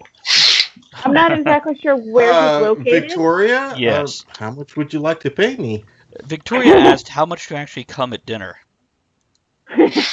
Well, Before I answer that question, because I can't see the chat box, can you just tell me how did she spell the word "cum"? C-U-M. CUM. In that case, private message me, Victoria. We'll sort something out. Oh, wow. Did you read the last one, Andrea? Call Trump a bitch and get mad that y'all only have Coors Light, an extra $16. yes. I didn't want to say that on this one because it's It would conspiracy. probably The be Big Bud. Brother's watching. Oh, set a handgun on the table before saying grace, plus $50. Because we're American. That's great. That's great. I should write one of those up for all my American friends. Use the word "cunt." Use the word "cunt" more than 10 times in a single sentence. $5. Hold on while I go add that to the Talk of the Tavern store for Twitch. Yeah, man, that should be your special move, mate. Finish See, it. this guy is a true artist. So we should support these artists. Right up Hire to 'em support for us because dinner. we're artists too, just so you know. Yeah. We all live in I ain't starving coming to dinner, garrets. no. No, they By could the way, Mhm. go ahead, Travis. No, They please. could just put we'll bring them on Skype. They pay us $1,000. We'll sit there during their dinner and make commentary. Oh, yeah. What do you got, Ed? Victoria did join us about 5 minutes ago, and she was responding to my post of 4 Brits joining us tonight, and in all caps, 4 Brits, eargasm. John. Hello, Victoria. No. Hatter, Simon Daniel, please take a moment and in your best British sexy voice, say hello to Victoria. Hello, Victoria. Good evening, Victoria. Hello, Victoria. There you go. And next time we have them all on, we'll just practice ahead of time so they could do it in a round and harmonize. Like a gospel choir. Yeah, we need to do a bit of a rehearsal for that, like, but We have at least 2 of them have musical talent, and Kevin does okay when he raps on Whose Line Is It Anyway. Yeah, it's she says, "Oh Jesus, I can die now." And by the way, Mark Hagner says, "Talk of the Tavern 3K." Oh, that would be cool. I have commentary. I'm sorry, what'd you say there, Daniel? Oh wait, you guys switched places. Simon. I know. I just try to confuse you there, Trappers. And they're twins. You got your thug gloves on. Is it cold out there or something? Oh, here. It's- Yeah, man. Okay. Yeah, same here. North of England. Yeah, it's cold Britain. over here. Yeah, it must be at least -2. Okay. It's hold on, let me Keeps do the beers nice and chilled there, mate. Misa Dupree has joined us. Hello there, lady. Hey, good to see Good you. evening. Hiya. Now let's see. Oh, it's only 43 here. Which hold on, let me go get that in centigrade for you. Just really cold. Oh wait, there's the changey thing. Celsius. Okay. Okay. Yeah, 6 degrees here. Yeah, it's 2 degrees here. Oh my goodness. Chilled. So by the time I drive home, it will be. Let's see, what are we looking at? Oh, it's actually getting warmer. 2018. It's actually getting warmer here at this point in time. So yeah, I guess we're getting rain tomorrow. Yes, we are. So it's warming up. Oh. And you have to have that one smart ass person, okay? Devnall44, thank you for joining us today, of course. But 80 degrees in sunny Tampa, Florida. Whatever. I lived in Tampa. I wonder if I know you. But he says, my bad, 73. See, Victoria says almost 70 here. With storms, there's a high of 34 tomorrow. That's a hell of a drop. Yeah, That's true. like yeah. 118 degree drop or something. I don't know. Okay, Ed, John. Oh, dead people. November 27th, Robert Popwell, bass guitarist of the jazz group The Crusaders. And November 30th, Shazam! Actor Jim Neighbors of the Andy Griffith Show and later the Gomer Pyle Show. Semper Fi, bro. Okay, He hold was, on. the Marine Corps actually inducted him as an honorary Marine. I'm going to do this. I'm going to remove the headset because it's going to be loud. Golly! Hopefully that was far enough. It didn't, blow anybody's ear. That was actually very good. It's next time we do a Whose Line It Anyway, we're going to have a impersonation thing. So I'll give you a list of who I can impersonate, including Gomer Pyle. Not Kim Jong. Not Jim Jones too. The Kool-Aid guy. Drink your Kool-Aid, motherfuckers.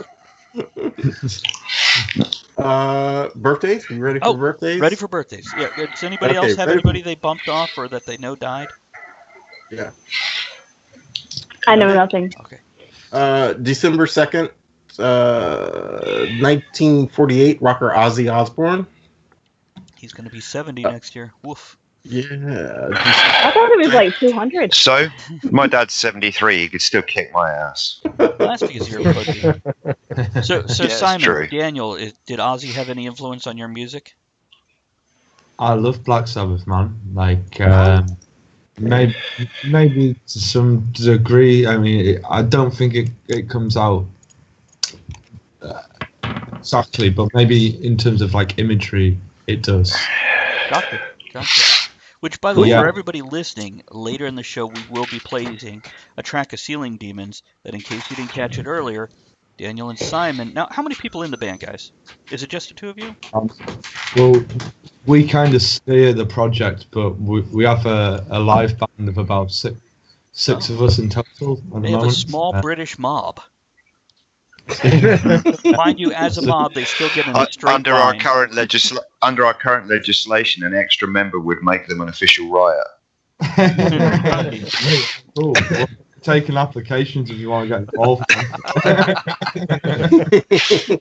But especially if you live near a good brand of JJB Sports. Or a distillery.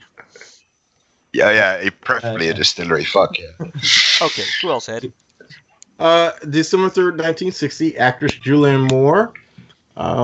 Silence of the Lambs is the only thing that really comes to mind. I know she was in other stuff, but Silence of the Lambs is Right. Yeah, December 4th, 1949, actor Jeff Bridges. he's done a lot. He's in a lot Uh, now that he's got older too. Yeah, he's in more now that he's gotten older than when he was younger, I it never seems like. found him impressive when he was younger. I didn't see why he was a lead, but I like him in the bits he's playing now. Mhm.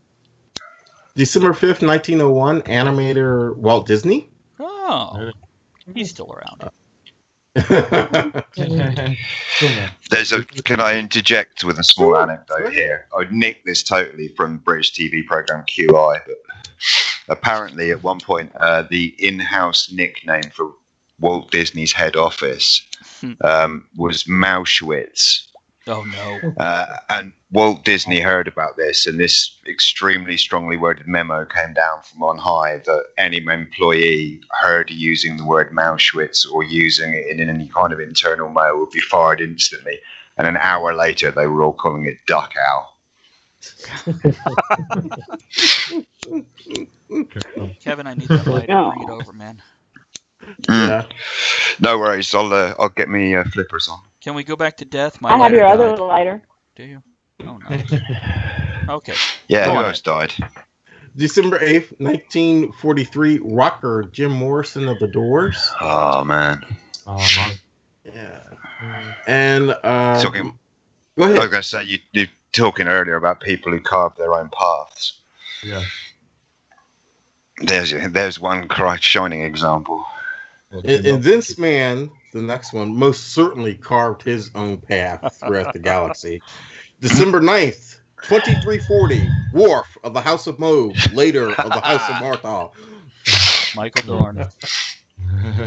Guy, he should be on the show. Call him. Yeah, If we ever make our own low budget version of Star Trek, Ed, you've got to be our Klingon. All right, personal birthday shout outs. On Friday, my sister, Laverne. On Saturday, the most lovely Angie Butler. And my cousin, Bobby Glasker of Bobby G and Friends. Happy birthday, folks. Anybody else got birthday shout outs? I do. Lovely. Yeah, we did actually. Both our mother and father. Last week was our mother's birthday. Yeah, sorry, last week on the 28th of November, and then Hatter's on the 1st of December. So Happy Hey, birthday. happy birthday. Many happy returns. Thank you. Yeah. Thank you. Did we wish him a happy birthday last week? I think we did, right? Yes. You I did, think we yes, did. you did. Yeah, it was in the last week's announcements, I think. If not, we are totally saying we did. Okay. Yeah. We'll just flag it anyway. yeah, bless you, man. Bless you. Bless you. Yeah. Let's Thank see. you. Who else do we have here? This week we got Tara Moeller, who helped create Awkward Compliments to Card Game with me. And then on Thursday, December 7th, another guy named Ed Summers will be Oh, turning. shit. Huh? No? 30. I'm guessing here. 30. Well, he's going to behave like he's 15, though, so it's okay. And then my friend in Canada, Miranda Castrovelli. Jeanette Cartwright, who we met at Steampunk World's Fair, has a birthday this week. As well as a few friends of Kevin and mine. Jamie Sopel. You remember her from Twitter, Kev? Yeah, Okay. And Kirk. Quirky Kirk has a birthday. indeed, yes.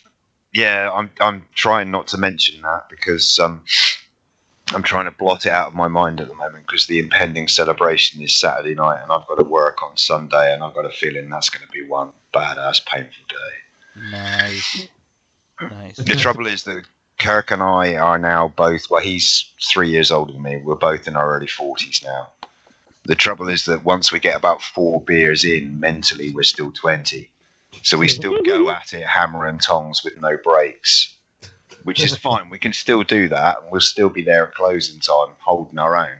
The problem is the following day when we wake up and realise we aren't actually 20 and we're now going to be fucked for about 4 days. Well, that's a lot of fucking. By the way, Sonar says his pop's I birthday is live on next an month. island. There's not a lot else to do.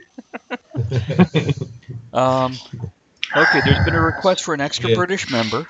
Just so you guys know, I'm actually talking to Kevin about doing a separate British pub show in the middle of the week. That would be around 8 o'clock UK time instead of 2 in the damn morning UK time. So with things like that, like my member off screen, we're currently toying with it. Yes, and we've spoken to Greg Chapman about it. Now we got 3 other Brits here in front of us, so maybe we could have a good British rotation. And we'll see. I'm also talking to Ed Victoria would just die. I know, she'd just be like, ooh. But can she listen at she's out west? Can she listen at noon? She'd have to catch the after episode, I think. So, and Robin She'd watch it either way. Happy birthday to her mom, Christy, on Wednesday. Happy birthday, Robin's Happy mommy. birthday. She's awesome. Awesome lady. Awesome lady. Okay, now we're going to keep talking about, but we're going to go into a song for the stations here. Here's some Guns N' Roses, Out to Get Me. Be back. And yes, Victoria, I'll be happy to turn 69 with you. I'm just going to sit here for the 4 minutes of the song, trying to... I think I have to get this up, put the tobacco back in the tin, call it done. It's a conspiracy. Both lighters ran out tonight. I can't find my lighter, so I took yours. That's okay. That's what they're there for. So now we know. I'm just going to sit here and burn my gas away to remind you. That's disgusting, you little... Oh, with that kind. Got a light. And by the way... It's sat in the background like I'm at your very own concert. Wasting the fluid. Wow, it's streamings. So Victoria said she would listen. Her ears are dying already. A Brit show, her ears just might fall off. It's like the Mouseketeers at Mouskowitz or Mouska. Mauschwitz. Yes, that's what I said. Oh well, so much for this pipe. We're done. Boo hiss. Boobs, what? I can't believe you don't have like a backup box of matches or something. I got the backup lighter out of the car, dude. Can you not park the car closer and just use the car lighter? For a pipe? Yeah, be imaginative. Surely you could light a spill of paper from the car lighter, then use the spill of paper to light the pipe. You're just not thinking this through. Actually, Come on. I have my cigar lighter. There are ways out. A tissue, piece of toilet Ed, if we paper. go camping, if we ever go camping together, I'm pitching my tent near yours, not Travis's. Shit goes down. I know which way I'm running. I do have my cigar lighter in the car that I could get, but it's a torch, and I don't want to char the edge of my bowl, if you know what I mean. By the way, Travis, I got new tactical patches last week. Can you see that one? We got this. We got patches too. I like it, man. I got this one. Nice. So you see that one? What's that? Oh, yeah. Yeah. Okay. And then I also got my asshole badge.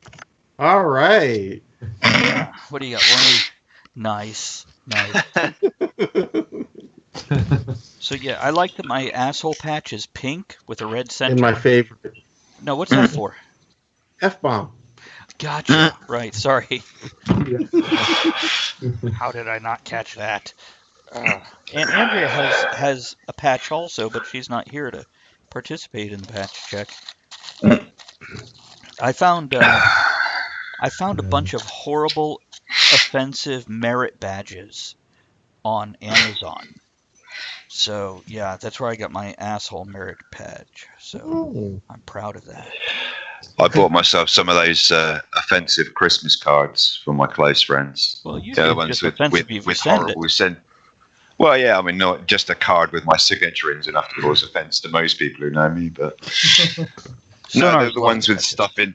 They say they've got affectionate season's greetings inside, like wishing you a joyous Noel, you stinking cunt.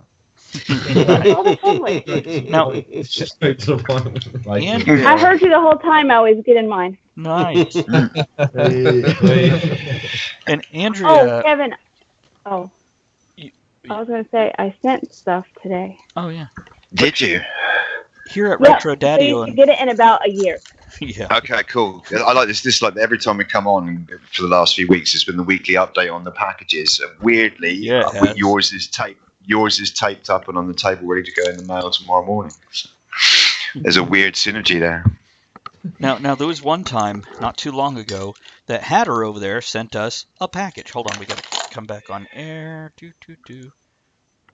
And we're discussing packages as you join us back on the show here. So. Yeah, baby. I got my distinguished ruffian She's a pack. distinguished ruffian now. Oh, cool. But Congratulations. here Yeah. at Retro Daddio, they sold packs of cards that had things. Oh, she took it down off the wall. It was messages in there like "Happy fucking birthday," and it was in this beautiful script with gold on it and everything. Looked very formal and delightful till you actually read it. And she bought them years ago, so Jen, who runs the shop, was so happy when she actually got one for her own birthday. Yeah. That's nice. Okay. Personal touches, man. Yeah. So here's my second beer. So it's better the more of them you drink. It gets better. Yeah, yeah. Is it the same brand? Yeah. I don't like to switch up Just- because That's a bit like a blues song then. Second line's I always the have same as the a first. teeny tiny Pepsi. Either that or she's actually a giant. It's hard to say. So let's see. I'll drink half of it and then put rum in there. Anything going down over here? Nope, nothing going down over there. We will have Talk of the Tavern patches at some point in time for sale.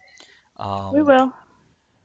Yeah, it's we actually have to apologize to Ed because we don't have them already because this was scheduled like months ago and Boo. yeah, boobs. There you go. She's patching them. Just put them over your eyes. Right. Okay. And my asshole patch. So other conspiracies. Hold on, we're still patching Court it. of the Dead. Court of the Dead. Okay, I'm done. Oh, I meant to mention. You mentioned the wall. So are we all familiar with the game Cards Against Humanity? Mhm. Yes. I know of it, but not too much. I don't know if these guys know of it. No. Okay. To define it It's for you horribly guys. offensive.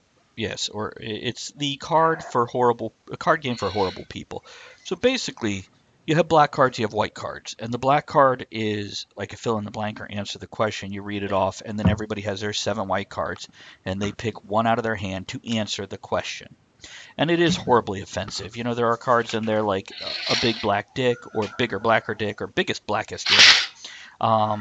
Well, there's also, you know, things like a cat stinking asshole or whatever. It could be any number of things. They've put out probably over 1,000 cards at this point in time. Well, every holiday season, they Victoria says her heart's recovered now, at least until you guys start talking again. So I'll shut up in a minute and you can just make her heart. Go ahead, Kev. Hello, Victoria. That's not our heart that's palpitating, sir. So anyhow, every Christmas they do something a little special, and they put out send us $15 and we send you 6 envelopes with whatever the fuck we want, which usually includes some new cards as well as other special treats. I was king of a castle in Ireland for 3 minutes from one of these. Andrea owns property on an island. Now, it is a 12-inch by 12-inch square of that island, but she owns property on an island. This year... I have stocks for Hanukkah, too. Yeah, they did a Hanukkah package at one point in time. This year... Yes, Kevin? My wife owns a small parcel of land about the same sort of size. It's about 8 inches square in Scotland. And under the laws of Scotland, if you are a landowner, you are legally entitled to use the title of laird or lady.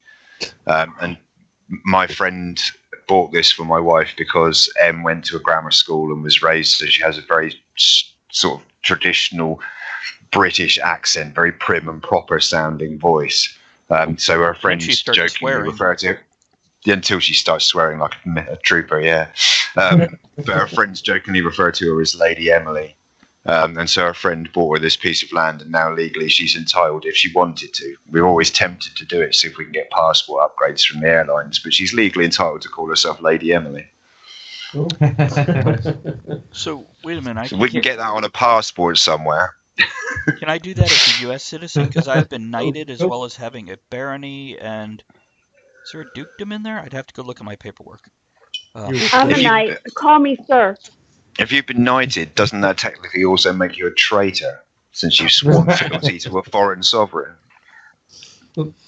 We have just outside Richmond. We have the Marquess of Zetland. So a Marquess is seemingly quite high, but I don't know how high it is. I think the Duke's high though. Duke is in the line of royalty, and that's why I'm unsure of that. Because that was actually related to my ex-wife. She found illegitimate ties to King Henry, so the royalty would be passed down as Duke or Duchess. But with the divorce, I'm not sure if it actually sticks anymore. I'm not sure anymore. Yeah, it's hard to say. I'll have to show up at court and see what they say. We'll get a historical expert in to work out how many members of the royal family we'd have to bump off before you'd be eligible for the throne, Travis. Well, this would also... We can't say that on air. This would also include my ex-wife, wouldn't it?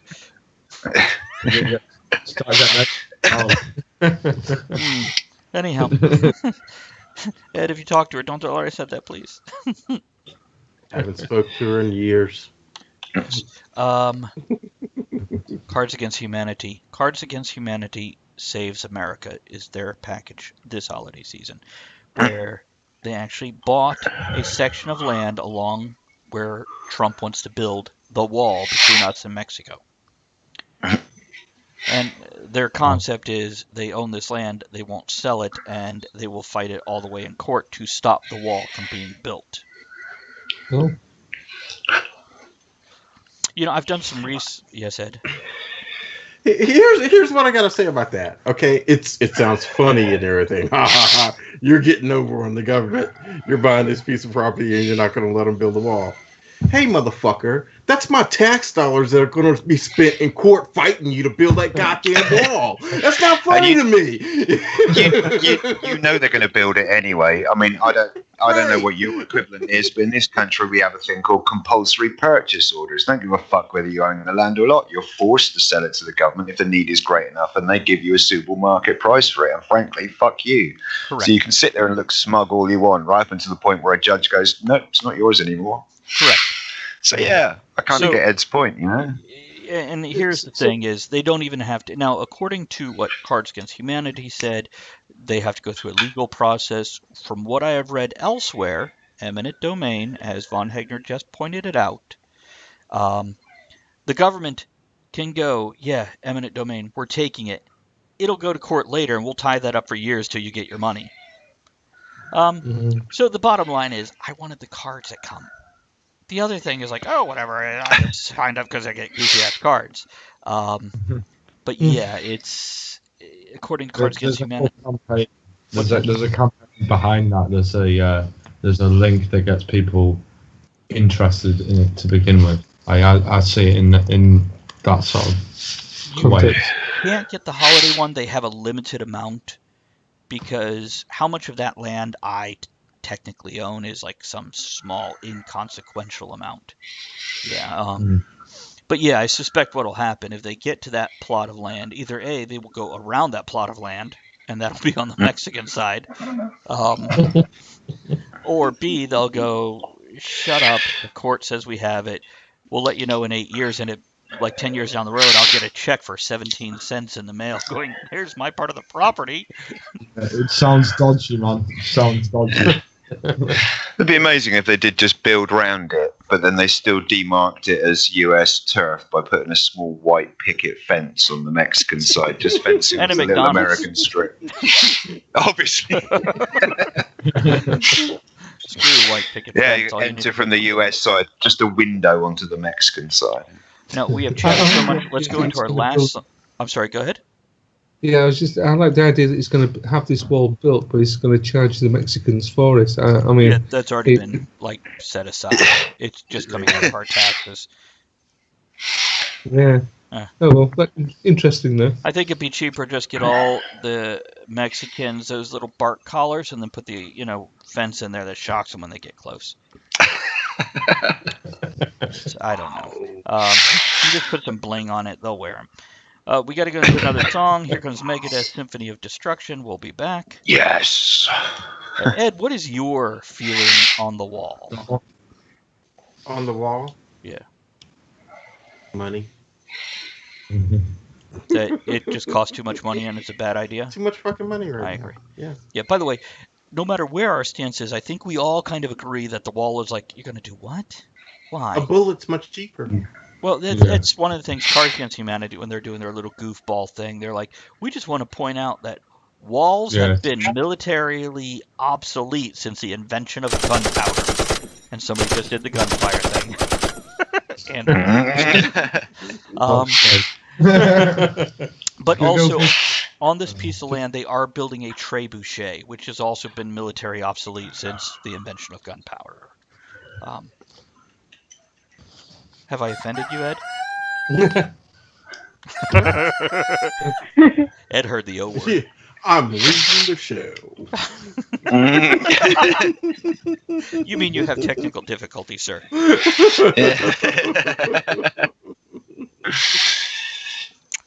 And the rest of the show is going to be spent in contemplating silence. Yep. We're just going to think about what we've done. I would like to talk about my Friday night, and I don't care if we're on air or not, because real quick, I went to my wife's. Oh, hold on 1 second, Ed. Madison, I see you're in the chat. Would you be kind enough to either follow the channel or subscribe to it? Subscribing will cost money, so just following would be enough. Or wait till your boys get back and make them do it. Yeah. Okay, go on. Ed. You can subscribe for 30 days. I went to my wife's holiday party at her job, which, Travis, you may remember, it's a dress-up every year. So this year was comic book theme. She and I went both as G.I. Joe, myself as Heavy Duty, and she went as Lady J. Nice. Okay. But they decorate. They're really, really getting to this, and they decorate. And on the table, they had these pads dispensers of all of these comic book people: Captain America, Wonder Woman, Spider-Man, Batman, Superman, you name it. And I'm like, okay, guys, where's the brothers at? Okay. And there's no Panther, there's no Falcon. But then I finally look around on the table, and there's Rocket the Coon. I'm like, okay, so we're represented. We're good. We're represented. Now, for the Brits, I don't know if you realize, but for a while, coon was a derogatory slang for black people. Same here. Okay. Yeah, same here, yeah. I remember back in, I guess, 93, I'm working at Shake and Steak, and there's one guy he had brain damage. He literally had brain damage, so at that point in time, we used the word retarded. But he was a great guy, high energy, everything, and he talked like this. He literally talked like this, and he was always very loud, and he'd run around. And one time, he said, my grandfather used to own coons. And the one really cynical, like, 19-year-old, he's like, I don't think that's the kind of coons that we just thought of. Woo! Hold on, time marking that one. Clip. Yeah. By the way, Mexico. Hold on. There's a few comments here. Ian says the wall is a waste of time and resources. Why not give our returning troops a place to continue their training while guarding the border? Not a bad idea. Wynn says I repeat That would make sense. my idiots with money remark regarding Cards Against Humanity owners, as well as purchasers. I am one of those idiots. Let's just put. Oh, hold on. Oh, we're coming back. Oh, we're back. Oh, wait. I got to do this. Hold on. Boink. Got to do the intro to the third hour. So we got 35 seconds. What else we got? Dev Null says Mexico has a nice armed wall, southern side. I don't know if that's the southern side of the U.S., or do you mean they put up a wall down there? On the southern side, they will shoot your ass. If you're like in one of these southern Central American countries and try to come into Mexico? No, if you're in Mexico, the southern side of the border. Oh. Nope, I'm still confused. So are you saying they will shoot Americans crossing in? Really? Bingo. Well, I can't blame them. They don't want fat McDonald's eaters coming in. Lisa Dupree, yes. Trying to steal their bologna. Yeah, not the least because every time an American squeezes through the fence, it's like 3 times the size of the hole they have to patch up. That's very true. Mexico True says, yay, Steak and Shake. We also had Red Robin recently. It was very good. We enjoyed it. Jamin says, I love the unauthorized expansion packs for Cards Against Humanity, like Cats Abiding Horribly, Carps and Angsty Manatees, Humanity Hates Trump, Humanity Hates Hillary, etc. We have the Cats one. Build a wall, they will come, says Victoria. Are you laughing at that recent comment? And inside the wall, make it a sniper training range. Oh, let's see here. I don't know. Oh, right, I got it. Okay, sorry. Madison sent me a behind-the-scenes message, and I'm like, I don't know what the hell he's talking about. On your computer, are you on the Twitch page? I'm actually on the Twitch on my phone. On the computer, just on Skype. I don't know how to do it on. You know what? I could pull it. Hold on. Bird me while I whip this out. Oh, I see. Am I supposed to subscribe to your? Am I supposed to subscribe to If you have spare money, then yes. If you do not have spare money like the rest of us, then there should be a follow. You should be able to click follow. If you're an Amazon Prime member, you can subscribe for free. That's true. That's how I do it. I'm an Amazon Prime member. Oh, well then subscribe if you're not subscribing to any other channels, and then basically it takes no money out of your pocket, and it gives us a couple bucks. That would be great if you subscribed. Okay.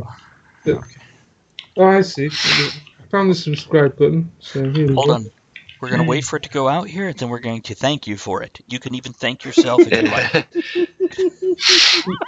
Yeah, because it'll flash up there, won't it? It's like we need a hobby, right? It's supposed to be our hobby. Oh, it wooed.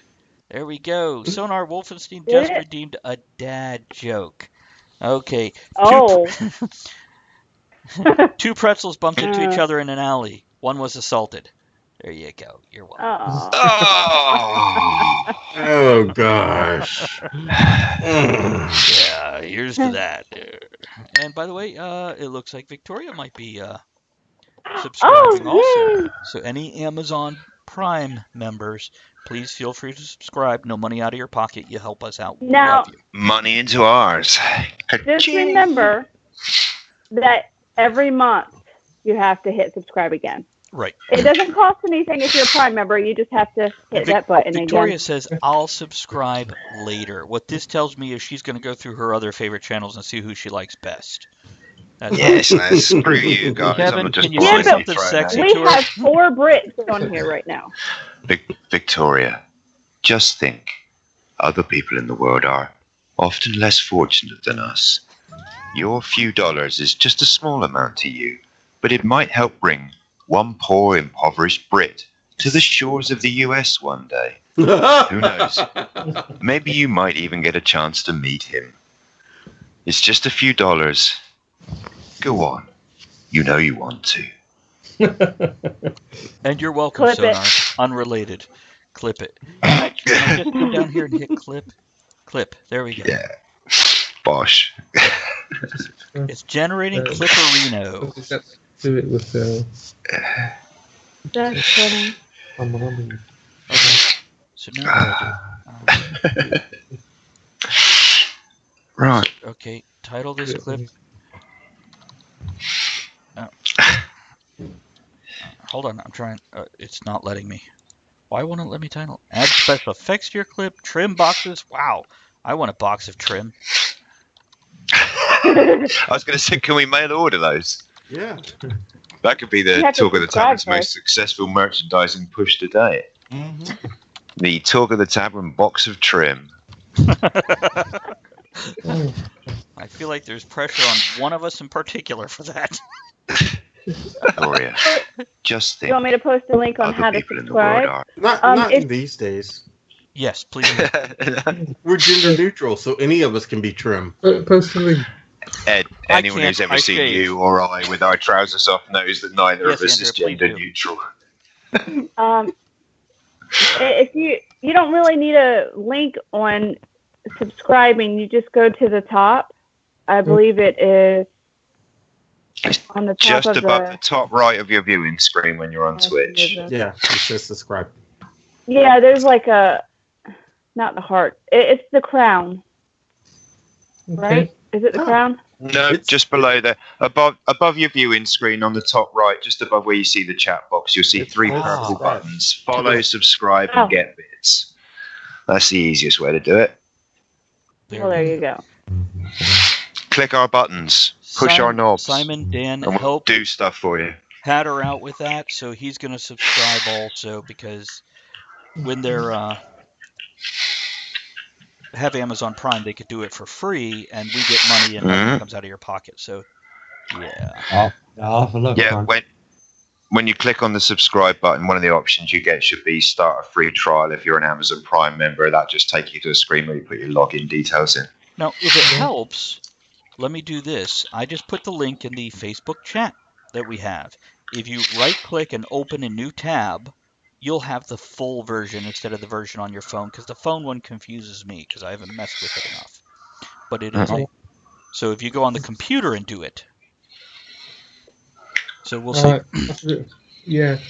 Best thing to do is we've got to do it now, because if we do, we might lose you. On Well, we don't want that. I can reduce you down. Yeah. Yeah. You're a lot smaller than you were before. And I tell you what we're going to do now. We're going It's to not go. the first time he's heard that. We're going to go into the intro for the third hour. Shut up, Kevin. Intro for the third hour. Yeah, hold on a second. Is that not playing? And we're going to play Ceiling Demons, The Dark Mountain. So when we get back and out of this, maybe you guys can tell us a little bit about that song, where it came from, the new album, and etc. Okay? Sure. Yeah. Okay, there's Andrea showing it for everybody that wants to see what the album looks like. And show them the signatures where they signed over their lives to us. No, open it up. It's got their autograph inside. They're like all famous and shit. Are we in song now? No, not yet. Okay, we are now. There you go. Oh, bless you. Thank you. Yeah, very good. So, yeah, because the time rolls by, doesn't it? We're already 2 hours through the show. We're heading into third hour. Jesus. Yeah, I know. Time flies. So we are. Look at that. Matt Haddison. Matt Oh. Haddison. I recognise that T. Yeah. Yeah. So, but you did get the first box you sent. It was returned to you, correct? Yes, it came back. Good. Okay. Yes, thank you. I don't know why it didn't make it out to the middle of nowhere where we live, besides, people Yeah. ain't so smart. You see, if that had been a British postman called Pat, Postman Pat, that would have I remember reading an article in, I think it was National Geographic, about odd things from around the world, weird little news stories, and one of them was a letter that had arrived successfully to the correct person and had been sent from Britain, and it was just addressed Jimmy Cliff, musician, Jamaica. Oh, And that could be a it true arrived- story. It had arrived in Jamaica, and someone there had gone, Jimmy Cliff, I think he plays out of there. So they'd sent it over to that town, and then someone had gone, oh yeah, I know that guy, he lives down there. And the letter had ended up finding its way to the right guy. That's me. It's good. True story? I think so, yeah. I can believe it. It's Or it apparently could just be a conspiracy theory. to get Jimmy Cliff his mail. That's weird conspiracy. That's why no one suspects it. Oh, yeah. Kind of like the conspiracy of me not being rich yet. We're pre-rich. So we all believe that. Fuck you, cunt. What?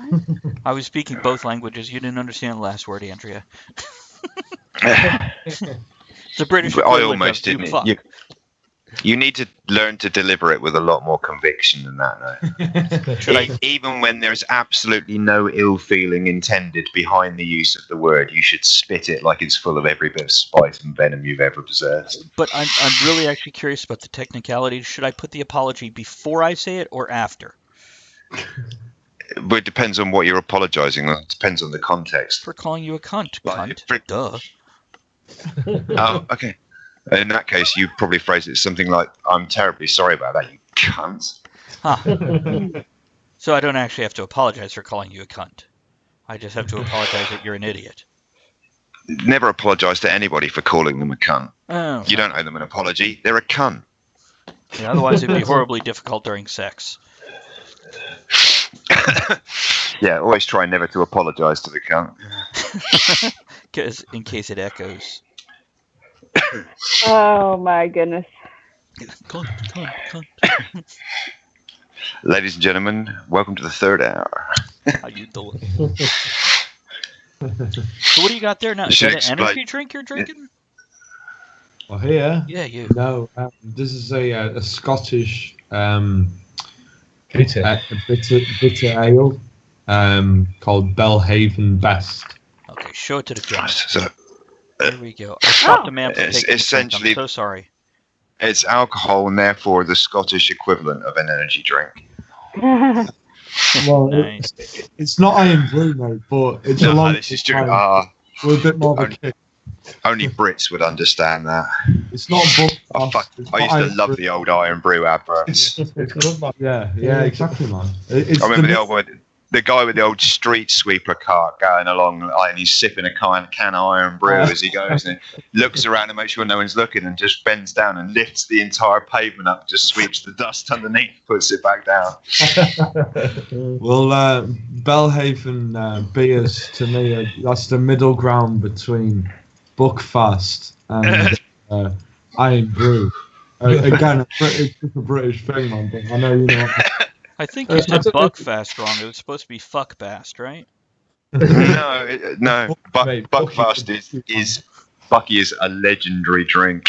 It's like a real low end alcohol that's wine with like a lot of coffee. It's Boone's Farm. yeah it's the kind of thing that's got a reputation of being tied to people who are drunk at 11 o'clock in the morning, swearing at their own shadow, half naked in a public park. You know, it's Mom! And we're coming back now, by the way. yeah. Okay. Brewed by monks, drunk by drunks, mate. That's the slogan. That was Sealing Demons with the Dark Mountain, and we happen to have two of the members of Sealing Demons right here.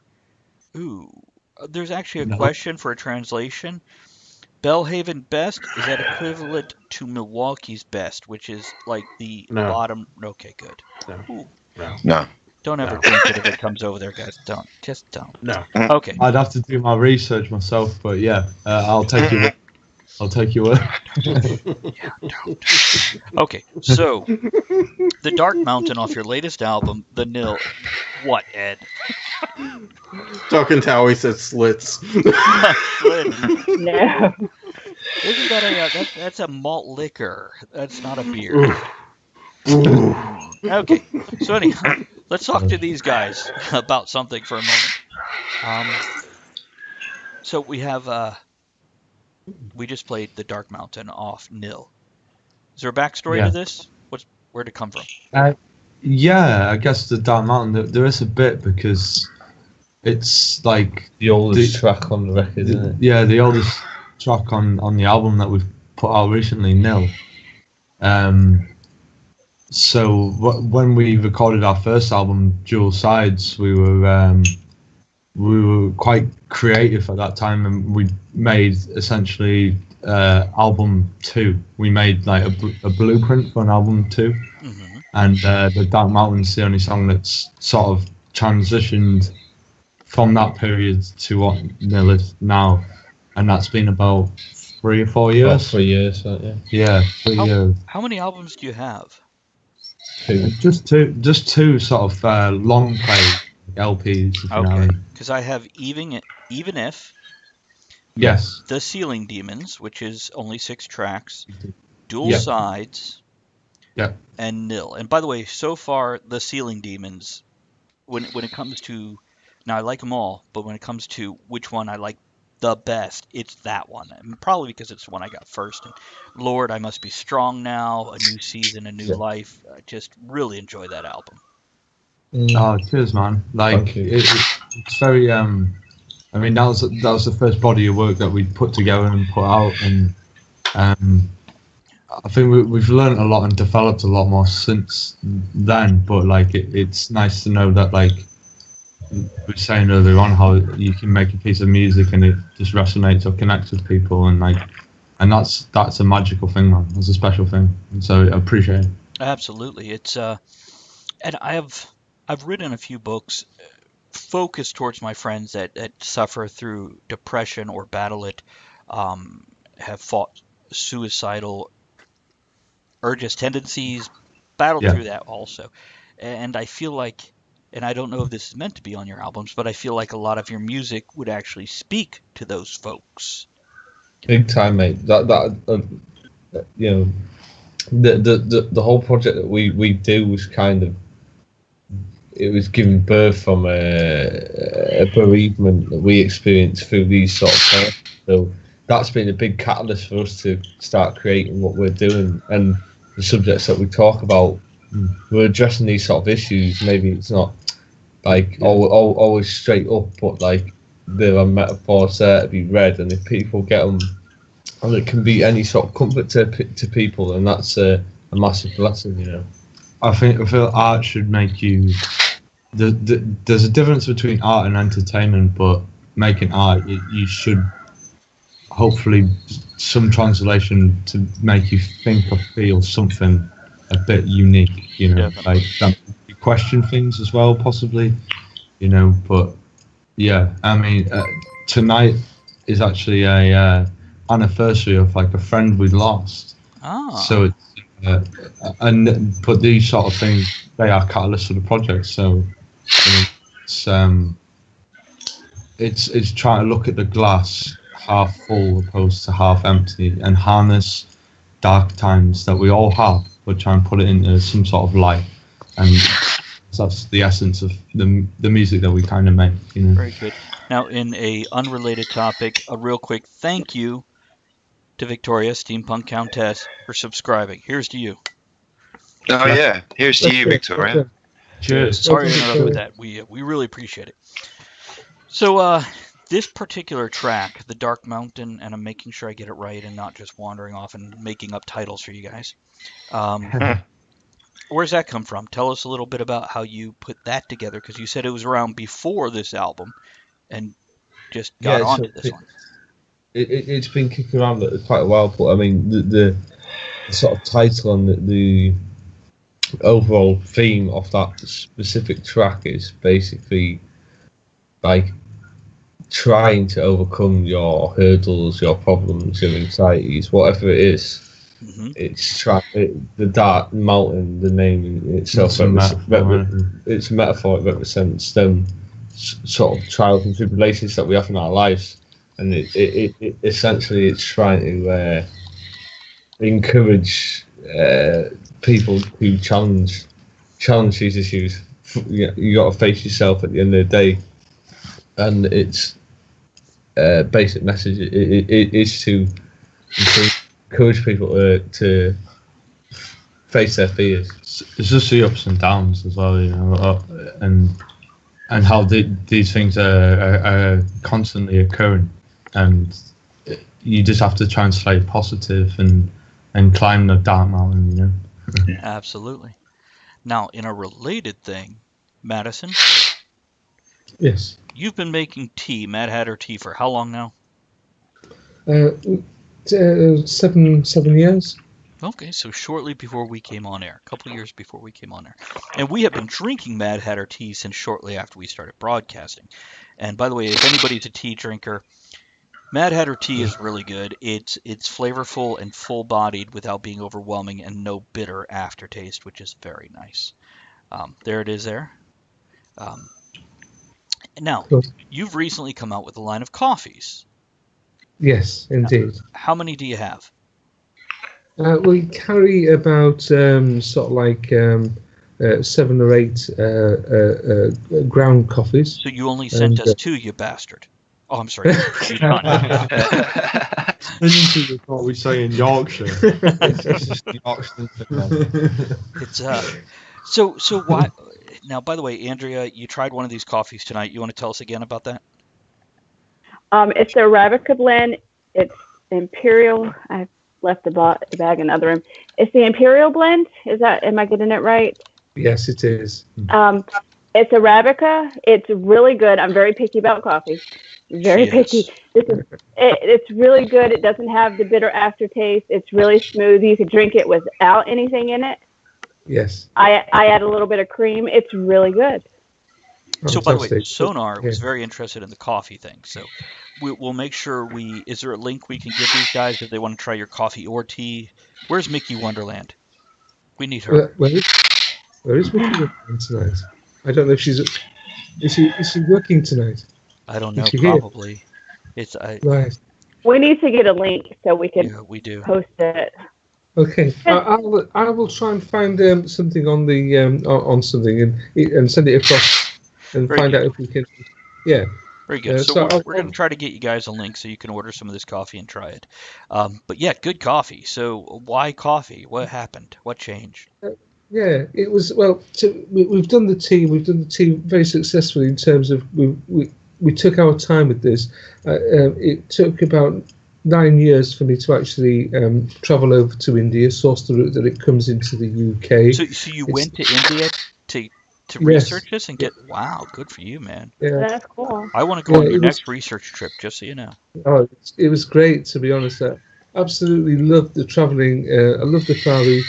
Found the people were absolutely fantastic to work with and to deal with. And what we actually did, we sorted out a route that brings the tea over into the UK, and then it's actually blended in Yorkshire, where not far from where we are. And it was important to get that really good quality flavour, so there was no bitter aftertaste in the tea. And people love quality, and our tea will be a little bit more expensive than what you would buy say, from the supermarket, but when you're actually paying for the quality, tea's very reasonably priced anyway. So you might pay a few pence or maybe a quid more, but you get like 80 tea bags in, worth every penny. It's worth every penny. And you know every time you're going to drink that tea, you're going to have one of those cups of tea. You just come back for it more and more. I've got a little dog over here who's having a night. Is that what that was? I thought Andrea made a noise. I was like, whoa, what is that? Demon, mate. Like, Could have been a demon. Yeah. And what we actually did with the tea, obviously, it took us a while to get it absolutely spot on, and then we launched about 10 years later. With the coffee, similarly, once we started doing the tea, it was up there, it was working, and we've actually spent a few years getting the coffee right. So in the last couple of years, we've launched the coffee, and we have 8 flavours, which are absolutely amazing quality-wise. Each one of them varies in taste and depth of flavour. But I believe each of the coffee flavours is very layered. So when you actually taste the coffee, it's got a beautiful aftertaste to it. But the flavour actually resonates as you're drinking it. So it's really, really nice. So we do about 8 different flavours, including a fair trade one. Again, I don't know about over in America, but I know over in England, if you try fair trade coffee, some of them are absolutely terrible. But Let me interrupt for just a moment. Kevin, you're getting Darth Vader comments, buddy. Am I? Somebody is. Where? Somebody's heavy on Twitch with the heavy breathing. There's comments. I'm so sorry, man. Mate, I come all the time. I do too, so don't worry about it. Go on. Yeah. So the coffee is these flavours that we've done. The fair trade is really a beautiful flavour. Did I send you some of our fair trade across? I cannot remember if Andrea, I did. do you remember? Yeah, we have fair trade. Okay, Oh, so right. we got Next week. All right, By right. the way, I'm looking at the Mad Hatter tea site, and I'm only seeing tea. Is there a separate site for the coffee? There is for the wholesale side. We haven't launched a coffee retail site as yet because we are predominantly wholesalers. So even though it's rather, I know it sounds a bit complicated, but we run a company called UK Tea and Coffee. So we do the wholesale side. So if you looked at the UK Tea and Coffee, you would actually see, I shouldn't be saying this live on radio, but you would see the wholesale prices. So that's the wholesale side. Not everybody's going to look down the wholesale routes for the UK Tea and Coffee, Right. because if they're looking for Mad Hatter Tea, they're going to look at the Mad Hatter side, really. We will launch another site later called probably Cafe Wonderland or something very, very similar to Cafe Wonderland. And when we do that, obviously we'll put all those retail packages on. But right now it's all predominantly wholesale. So that's where we are. So if you do find it wholesale, guys, don't hesitate to go ahead and buy it and then resell it here in the U.S. to others. That sound about right? You need distributors, right? Yeah, well, Mickey Wonderland, who we work with in the USA, it's all available through Mickey, really. So what we tend to do is if anybody does approach us, we'll say to them, look, just contact Mickey. Mickey will sort out your order for you, and then it'll be forwarded from Mickey, really. So that's how we operate, really, So on that level. What I've done is I have posted the Twitter link for Mad Hatter Tea as well as the website. If you guys have any desire to grab these, and by the way, we also posted the Ceiling Demon Bandcamp as well as a few other links for them. Don't hesitate to follow them on Facebook, Twitter, or check out their websites and contact them if you need some of their stuff. Sound good? Thank you, Kenny. Yeah, that's absolutely fantastic. Thank you. Absolutely. Now let's go into our first song, well, our second song of this hour, which is Victor and the Bully, another great UK band. And this is You Can't Spell Santa Without Satan. I just picked this up off their, I know, picked this up off their SoundCloud this week. And it's the story of Santa isn't feeling well enough to make his rounds, so he gets another big red guy to take the route for him. We'll be back. Okay. Yeah. I love it. I really want to have a listen to it. It sounds good. Let me go find them on SoundCloud for you. And we'll go Victor and the Bully. And I'll get the link directly to that particular. Beat me to it. I'll tell you what, they're a good band. And like I said to you earlier, good guys too. So we are on it tonight with the promo, people. I'm loving this. The page has been a fire with links in the last half an hour. Yeah, some days we are just we don't keep up. Yeah, some days this shit just does not happen. Some days we're like, it's out there. This is the name of it. You can go and find it. You're not stupid. Use Google, you fucker. Nice one, guys. There we go. No We'll worries. you guys the link there, and we'll also share this over here for you. It's no, I don't think they mean Krampus in this one. So there is more comments on Kevin's breathing. Now, guys, just to be gentle with Kevin here, he's had a rough bit here. Yeah. He's I'm still recovering from last week. He's getting over it. So, Bob, nobody is choking the old dude. Kevin is just old and breathes that way this week. Yeah. I thought it was a sex thing or something. I was sounding like a slightly bronchial sloth. Oh, well, at least you're adorable then, right? Actually, oh man, no. I mean, you might think sloths are adorable. Go and read up on them. They're evil motherfuckers. Andrea recently posted a link to my Facebook page. No, I think Cato did. Hang on. Didn't you say about this? Cato. Was this the one where they're meeting each other's shit? No. What? Is that something different? I have never ate Cato's shit. That's disgusting. No, never mind. No, He's sloths. Asian. He's not Asian.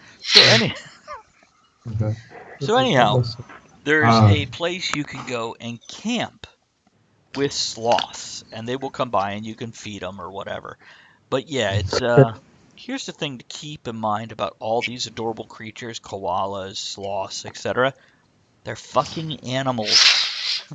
They will kill you. They will. Yeah, they will. Oh, koalas are adorable. I got one. I now put it on Craigslist because he's a fucker. Yeah. Makes you wonder.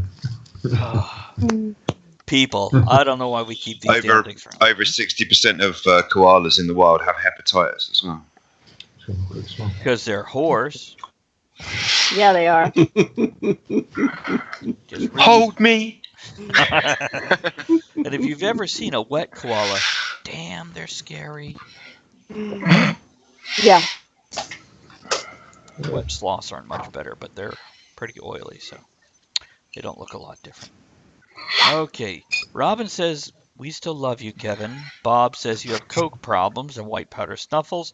And the Countess wants to know if Kevin is choking or choking that chicken. Now's the time to redeem your cock. It's No, not. he's not choking the chicken because we can still see one of his hands. There we go. Unless if he's got, really nimble toes. Mm. I don't have really nimble toes, but I am clutching a foot. I didn't get the foot. I get the joke.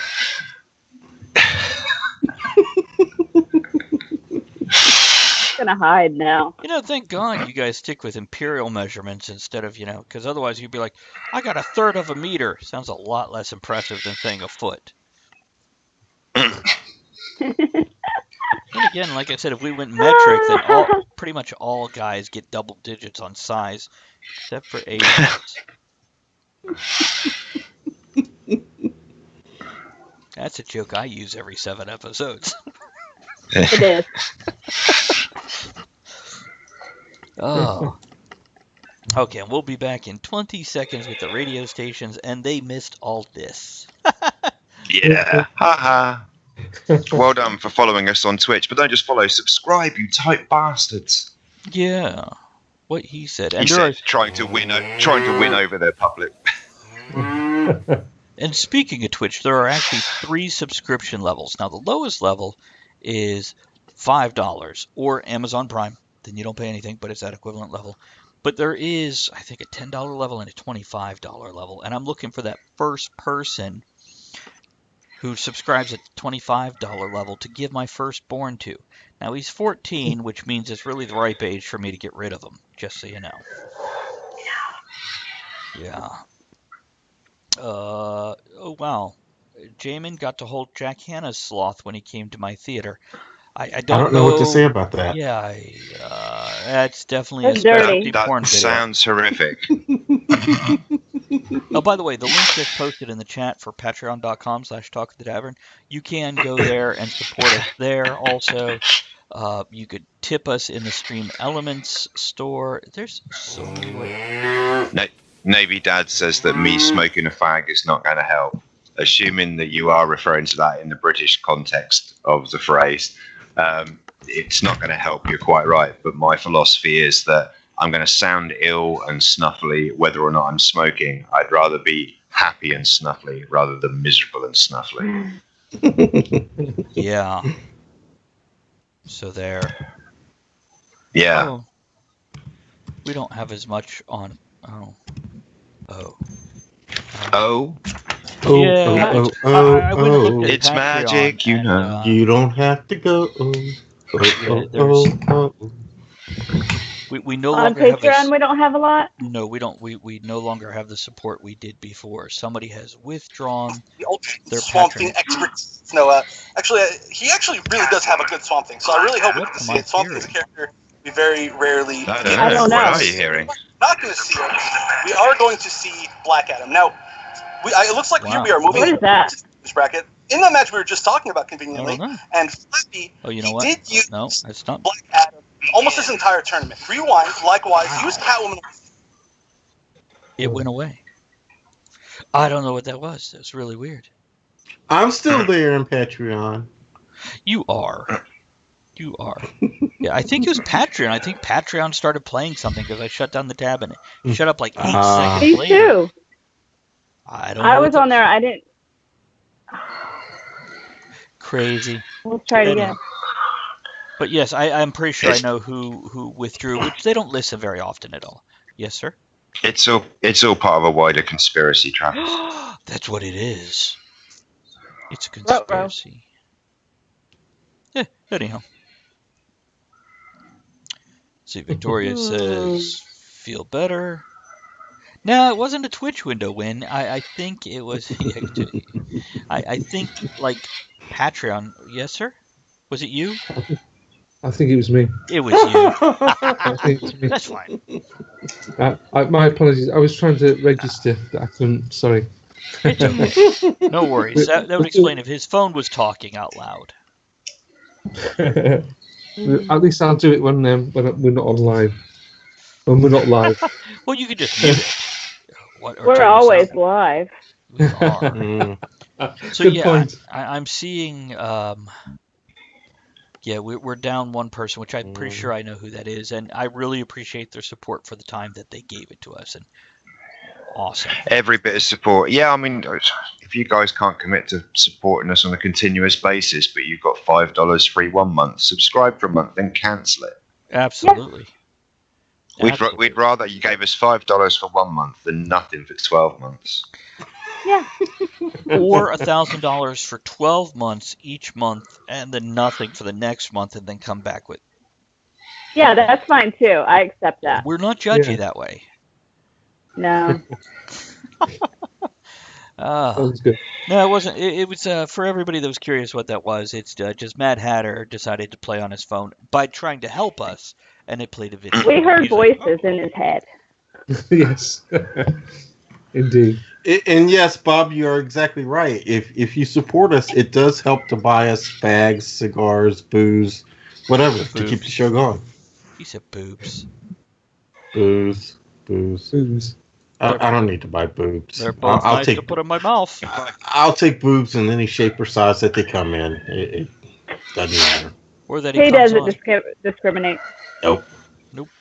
He's a boob equalist. Where did the boys go? Did they just like wander down the street and disappear?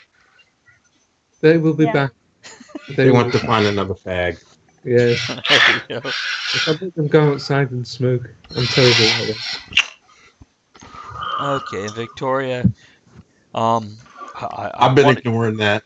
I wanted to censor that, but now I really feel it can only help bring more people in. She wants to know what really needs rubbing. Kevin, would you care to But you answer don't want on to air? rub Vicks on that. So, just curious, how many of us actually did that at one point in time? Yeah, not me either. It wasn't me. I didn't do that. I did put, when I was running track in high school, I did put deep heat on a pulled groin muscle once. Oh, Oh, It was the furthest long jump I ever had.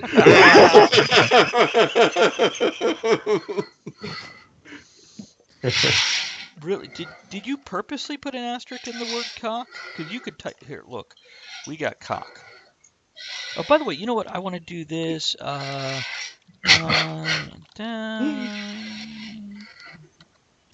it was. Make sure I spell this right. what cock? No, I know how to spell cock. What do you think? I'm in second grade? You know what? Hold on. I got to put it all as one word. Hey, thanks for subscribing, Devnall. We appreciate that. We love you. You're our Yeah, favorite. thank you. Thanks ever so much for that. Hold Yeah, on. well done. Well done. There we go. Okay. There we go. Really? Are you Yeah. playing Farming Simulator right now, Win? Are you talking to me and playing farming? This is the first place I ever saw a cow actually abducted by a UFO, watching her I saw on that that. game. It was great. Yeah, It's very amusing. it was. It amused the hell out of me. Yeah, appreciate that, Devnall. You're a hero. If I could subscribe to my own channel, I would. Instead, what I do, since you can't subscribe to your own channel and I have Amazon Prime, I go subscribe to the channel I like the best this month. Or the person who has a channel. Then. Farming Simulator.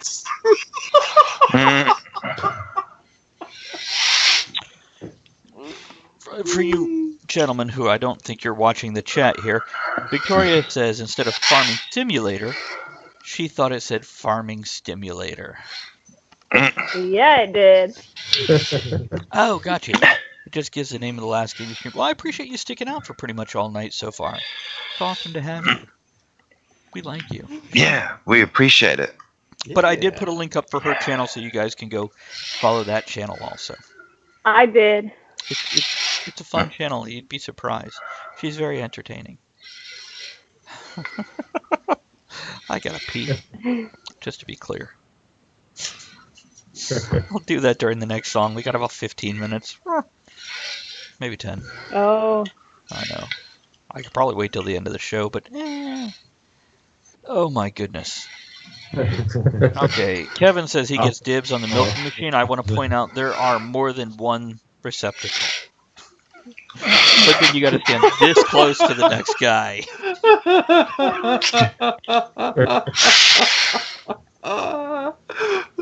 We'll just make a clip of that. Wow.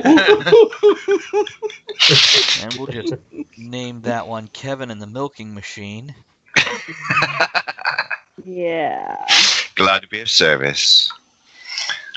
Lowering the tone on a consistent basis for 4.5 years. That's right. There we go. Just clip that and send that right over there.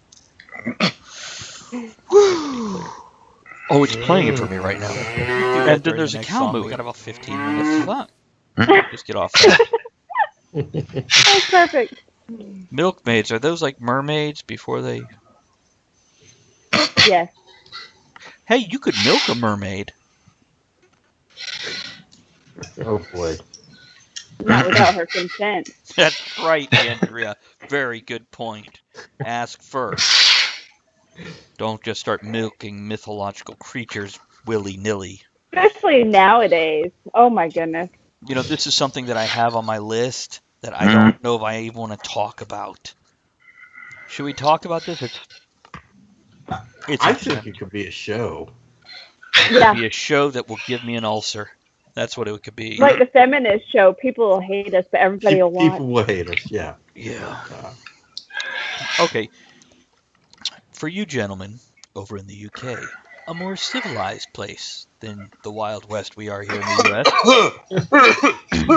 US. Yeah, sorry, carry on. We've had a couple things come across the table this week. Now, one has been building up for about 3 weeks. I'll go with the second one first. There is a tax bill going through our government right now, which basically a lot of people are up in arms about, which I have not read the tax bill itself, but people are very worried because it gives a larger tax break to the rich, takes away a lot of benefits that small businesses have, like claiming a tax exempt, or not tax exempt, tax deductible on office supplies or gas for trips or whatever. That's one thing. That's in the news right now. The other thing, though, is just a few weeks ago, there was a gentleman by the name of Harvey Weinstein who basically got called out for inappropriately touching women. Yeah. I don't know the extent of this. I don't know if it was full-on rape. I don't know if he hugged a woman that didn't want to be hugged. I assume it's somewhere in Depends on who between. you talk to. Okay, there we go. Now, this has created a backlash and an avalanche effect where in Hollywood, they have now started seeking out these horrible men, which, by the way, in my opinion, is a good thing to bring these people to light, get them out of the public eye. Don't let these people who basically demand sex in whatever form, willing or unwilling, to continue. Good. This is society moving forward, but it has created a witch hunt-like effect where we have had 20 or 30 people now be dinged for anything from really horrible, deviant behavior that is totally unacceptable in any kind of civilized or even most uncivilized societies to Kevin Spacey, who had yes, let's start with Andrea. Well, I have something to say about that once you're done with that. Okay, so we'll go back to you, after Kevin. I was just going to say, yeah, we've had a very similar thing. What you're essentially describing is Operation U-Tree here in the UK, which uncovered a whole host of child sex offences and sexual misconduct from television presenters and celebrities, especially associated with the BBC during the 1970s and 80s. Very good. So, yeah, there we go. Hold on, checking comments here. That's why Hollywood That's sucks. Bob Ross. That's Bob Ross. That's very cool. How do I get Bob? Cool story, Bob. That's the okay. So anyhow, like Kevin Spacey, basically in the old days, the 80s, 90s, he was on Broadway. There was a young boy who was on Broadway who went around and he ended up crashing at Kevin Spacey's house. And Kevin Spacey joined him in bed, and basically the kid went no. Now there wasn't necessarily sexual overtones there, just drunken Kevin Spacey, from what I understand, went, it's cool, you can crash here, you're safe. And the kid went, nope, I'm out of here. And he's also being blacklisted for this, where from what I understand, there was no bad behavior besides going, we're drunk, we're going to sleep in the same bed. But this has created this backlash of a hashtag where men are going, not all men, hashtag not all men. And that has created a secondary backlash of hashtag yes all men. Saying all men at some point in time in their life has basically bullied, dominated, overpowered, abused a woman in some way for gain. Okay, Andrea, my turn. go. Okay. Okay, now I understand that there are some men that use their power over women so that it's like, okay, well, you don't get the job if you don't do this. What they're not saying, women need to take responsibility. I mean, I know there's some situations where it's bad, but women need to take responsibility for themselves. Pamela Anderson came out saying, common sense, if you're going to meet someone in a hotel room and they answer the door in a robe and you're alone, don't go in. Common sense. So don't blame all men because you're fucking stupid. No, I want to And then the people with a legitimate case where something's happened, they're getting lost in the shuffle. Now, I want to make it clear, we are not fans of victim blaming. No. We are fans of pointing out when somebody paints themselves as a target and then gets hit and complains about it. I relate this to mugging. If you get drunk in a bar, flashing lots of cash, and then walk out alone, you have painted a target on yourself. Is it right Not that you're saying mugged? you deserve it. No, you do not deserve it. But yes, Kevin.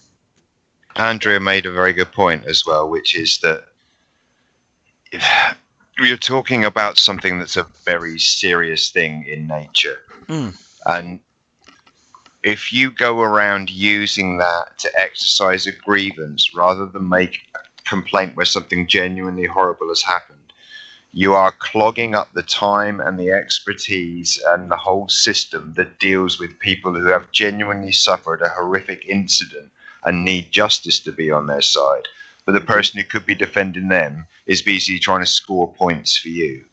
So you're quite right. It's about personal responsibility. We're not saying that we're a fan of any of these things and we support these people's actions. But at the end of the day, there's two sides to every story. Be responsible for your own actions as well. Then if God forbid something unmentionable does ever happen to you, you have every right on your side. Absolutely. Okay. Have we lost Daniel over there? No. He's got his hoodie up. He dozed off. I know it's late, guys. We only got 20 minutes left on the show. And then the Brits can go to bed. With whoever they choose, just get consent first. See, I agree with that. This could be a whole show talking about personal responsibility. It could be, and the only issue I see with that is that crowd. There is a very, if you're not with us, you're against us mentality going on right now, and that's why yes, all men has happened, because I saw one post going, you can't choose what we're offended by, which I agree with that. But I could be offended by you being offended. I could be offended by being personally attacked and saying, yes, I'm a predator also, no matter what my track record says. Where people are like, well, Travis, you need to earn our trust. Well, you know what? I've got 46 years of fucking earning your goddamn trust. Does none of that count? Stop it with the blanket things of yes, all. No. No, not all. I'm not saying there's not plenty of douches and assholes and people that need to be punished, but makes you wonder. I don't know about the Kevin Spacey situation really, but I did see that Netflix have pulled one of the House of Cards. Yeah, House of Cards. Yeah, that's why. Right. It's sad if he's not guilty. It's sad if anybody's not guilty. But that's it. It's these accusations are being made, and as soon as the accusation is made, you've lost your job. Right. Huh? What the hell? Which, by the way, one person. It's like you're automatically guilty, so unless we prove otherwise, that's not how it should be. And by the way, Devnall says Mr. Sulu was also accused. Yes, he was. Now, somebody else expressed surprise at Matt Lauer, who's a host on Today's Show, a very popular morning show in the U.S., and this person and that person, I'm like, you know what? I don't know these people. I know their screen personality, Right. but that doesn't Exactly. mean I know them. So am I surprised that they were called out? I'm not really surprised by anybody, because anybody can be one thing in your face and something different behind your back. I've dealt with that all my life. But that doesn't mean everybody. Anyhow, let's go into a song real quick, because this is an exhausting topic on the best of days, let alone in the last couple minutes of the show. And here's this does not relate, but here's Dr. Steele, Conspiracy. We'll be right back. And if you guys will give me just a second, talk amongst yourselves. I'll be back. If anybody needs a break, there is over 4 minutes. Yeah, I'll be right back. Oh, Okay. Whoever doesn't bail has to talk. We'll be right back. Everybody's leaving, so I'll just sit here and go, "How y'all doing?" Restart. Restart with me. We'll get Dan to do a rapping record. No, that's not going to happen. I'm telling you, it's not like. Yeah. You doing alright though, Ed, man? Yeah. I'm sorry. The engagement going on Twitch.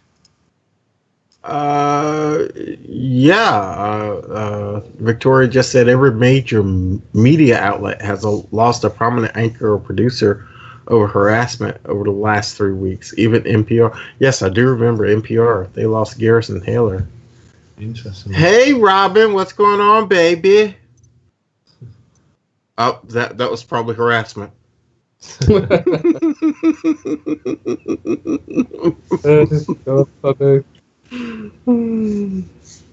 Yeah, it's just kind of a bit extreme at this moment in time by the sound of it, and somehow or other we have to get some sort of balance in here. Yeah, and I don't know. My wife has been more annoyed with it all than I am. When the Harvey Weinstein stuff first broke, she has a low opinion of Hollywood anyway. She's like, okay, they stood before this man and got told to get naked or have sex with me, or else you're not going to get a job. And they decided to prostitute themselves to get the job. So I don't understand what they're bitching about now.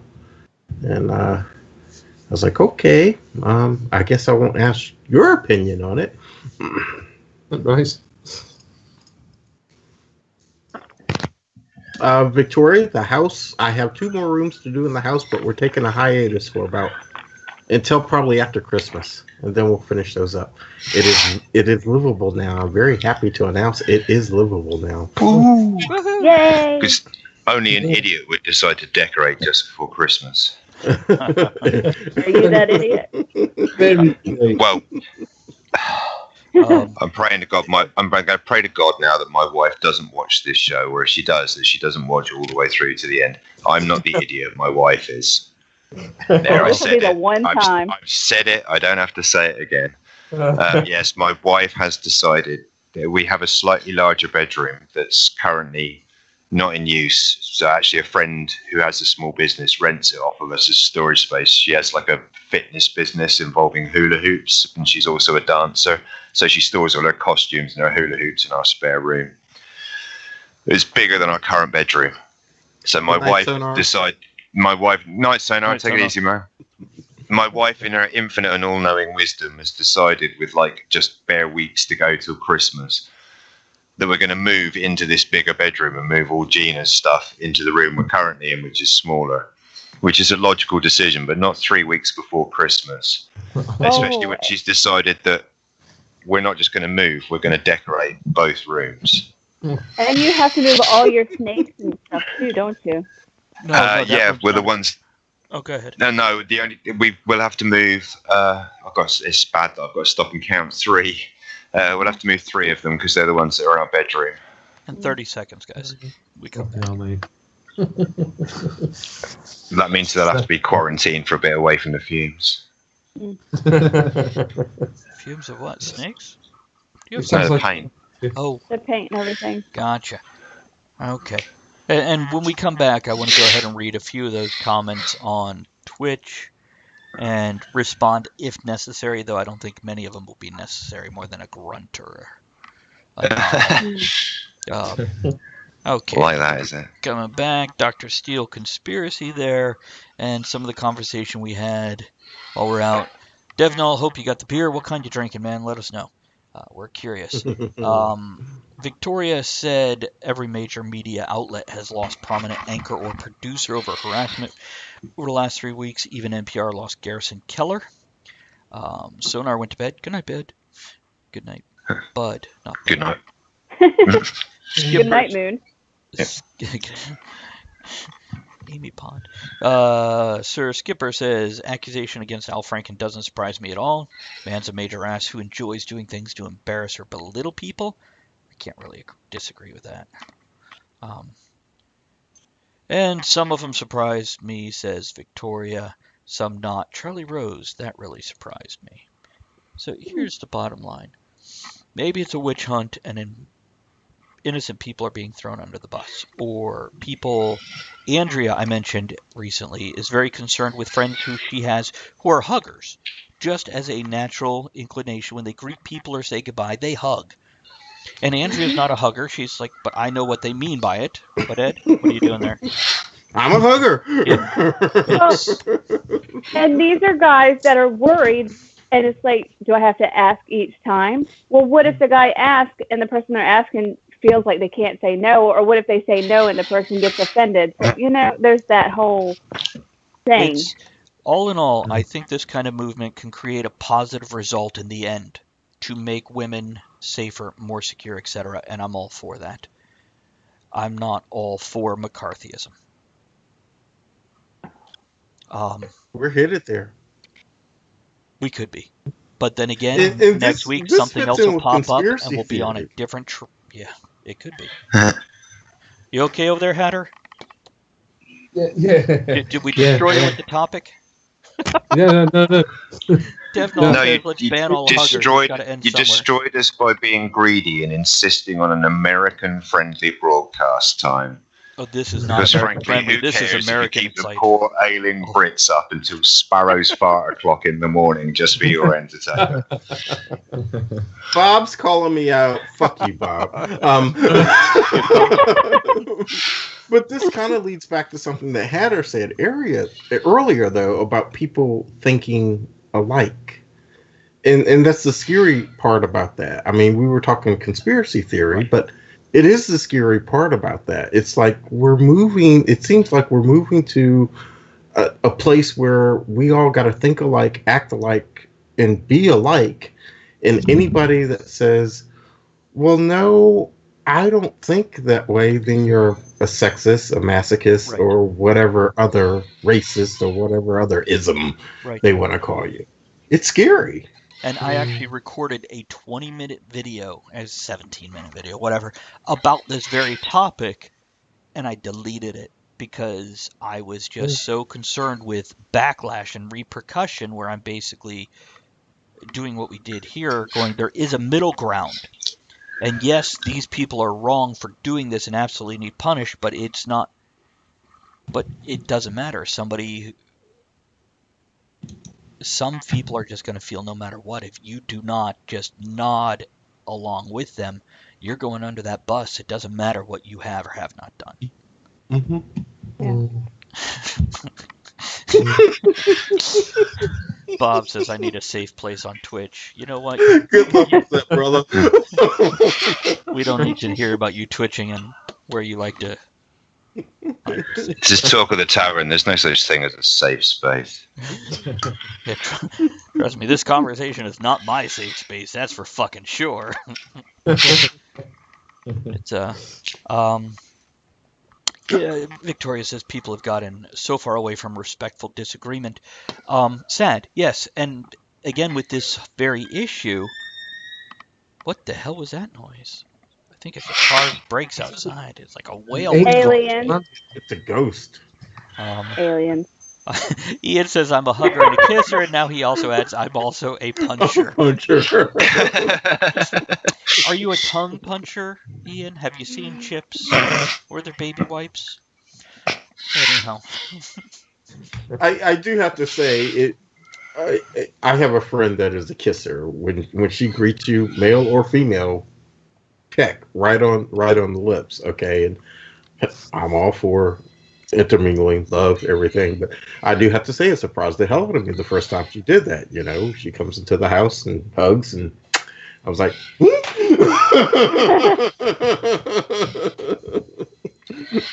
but I'm good now.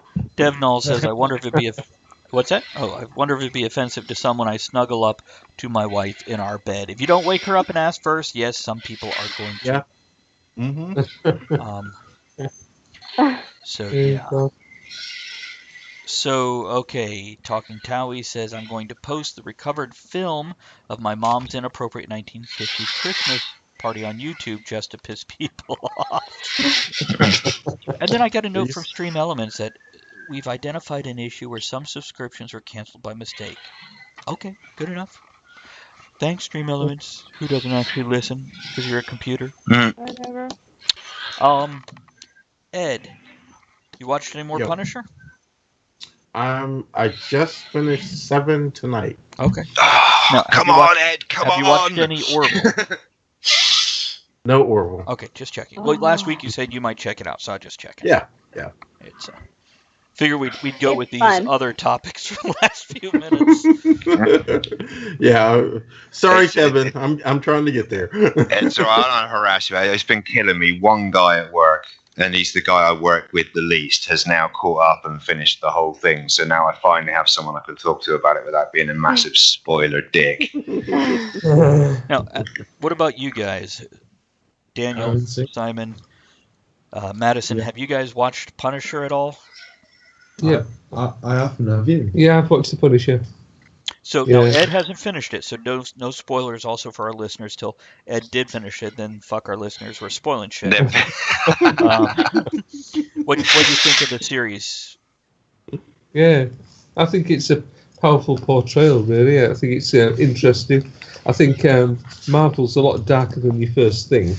Yeah. So it's kind of interesting, really, seeing it from the nice one. Nice. In the 80s, late 80s, early 90s, they came out with a group of comics called Sons of Darkness, I think it was. Mm-hmm. Yes. And it was Ghost Rider and Punisher and Morbius and a few other supernatural type things. And Dev Null was like, one of Punisher movies was filmed in sunny Tampa. It's on Netflix, Victoria. Yeah, it's on Netflix. It's one of the Netflix series. But this is the same time DC came out with Vertigo, which were adult-only oriented comics. Just because of the subject matter, not necessarily we drew a booby, but the level of violence. And this is one reason I was very happy with Deadpool, Logan. The Marvel series on Netflix is because they have brought these comic book movies up to an adult level. Yes. I like The Flash. Oh, I love It's The Flash. fun. Flash is just fun. It's You're right. It's nice to see because I think for a lot of these characters, up until this sort of new era of the way they've approached the stories, most of the public who thought they knew these comic book characters really only knew kind of a very superficial slice of the whole backstories that made up those characters. Mm-hmm. And quite a lot of them do have kind of very dark and disturbed pasts and horrific incidents that have shaped them into the superhero cover shot that you see. And Gotham. Oh my God. Gotham's very good too. Yeah. Yeah, Gotham's again very, very dark. So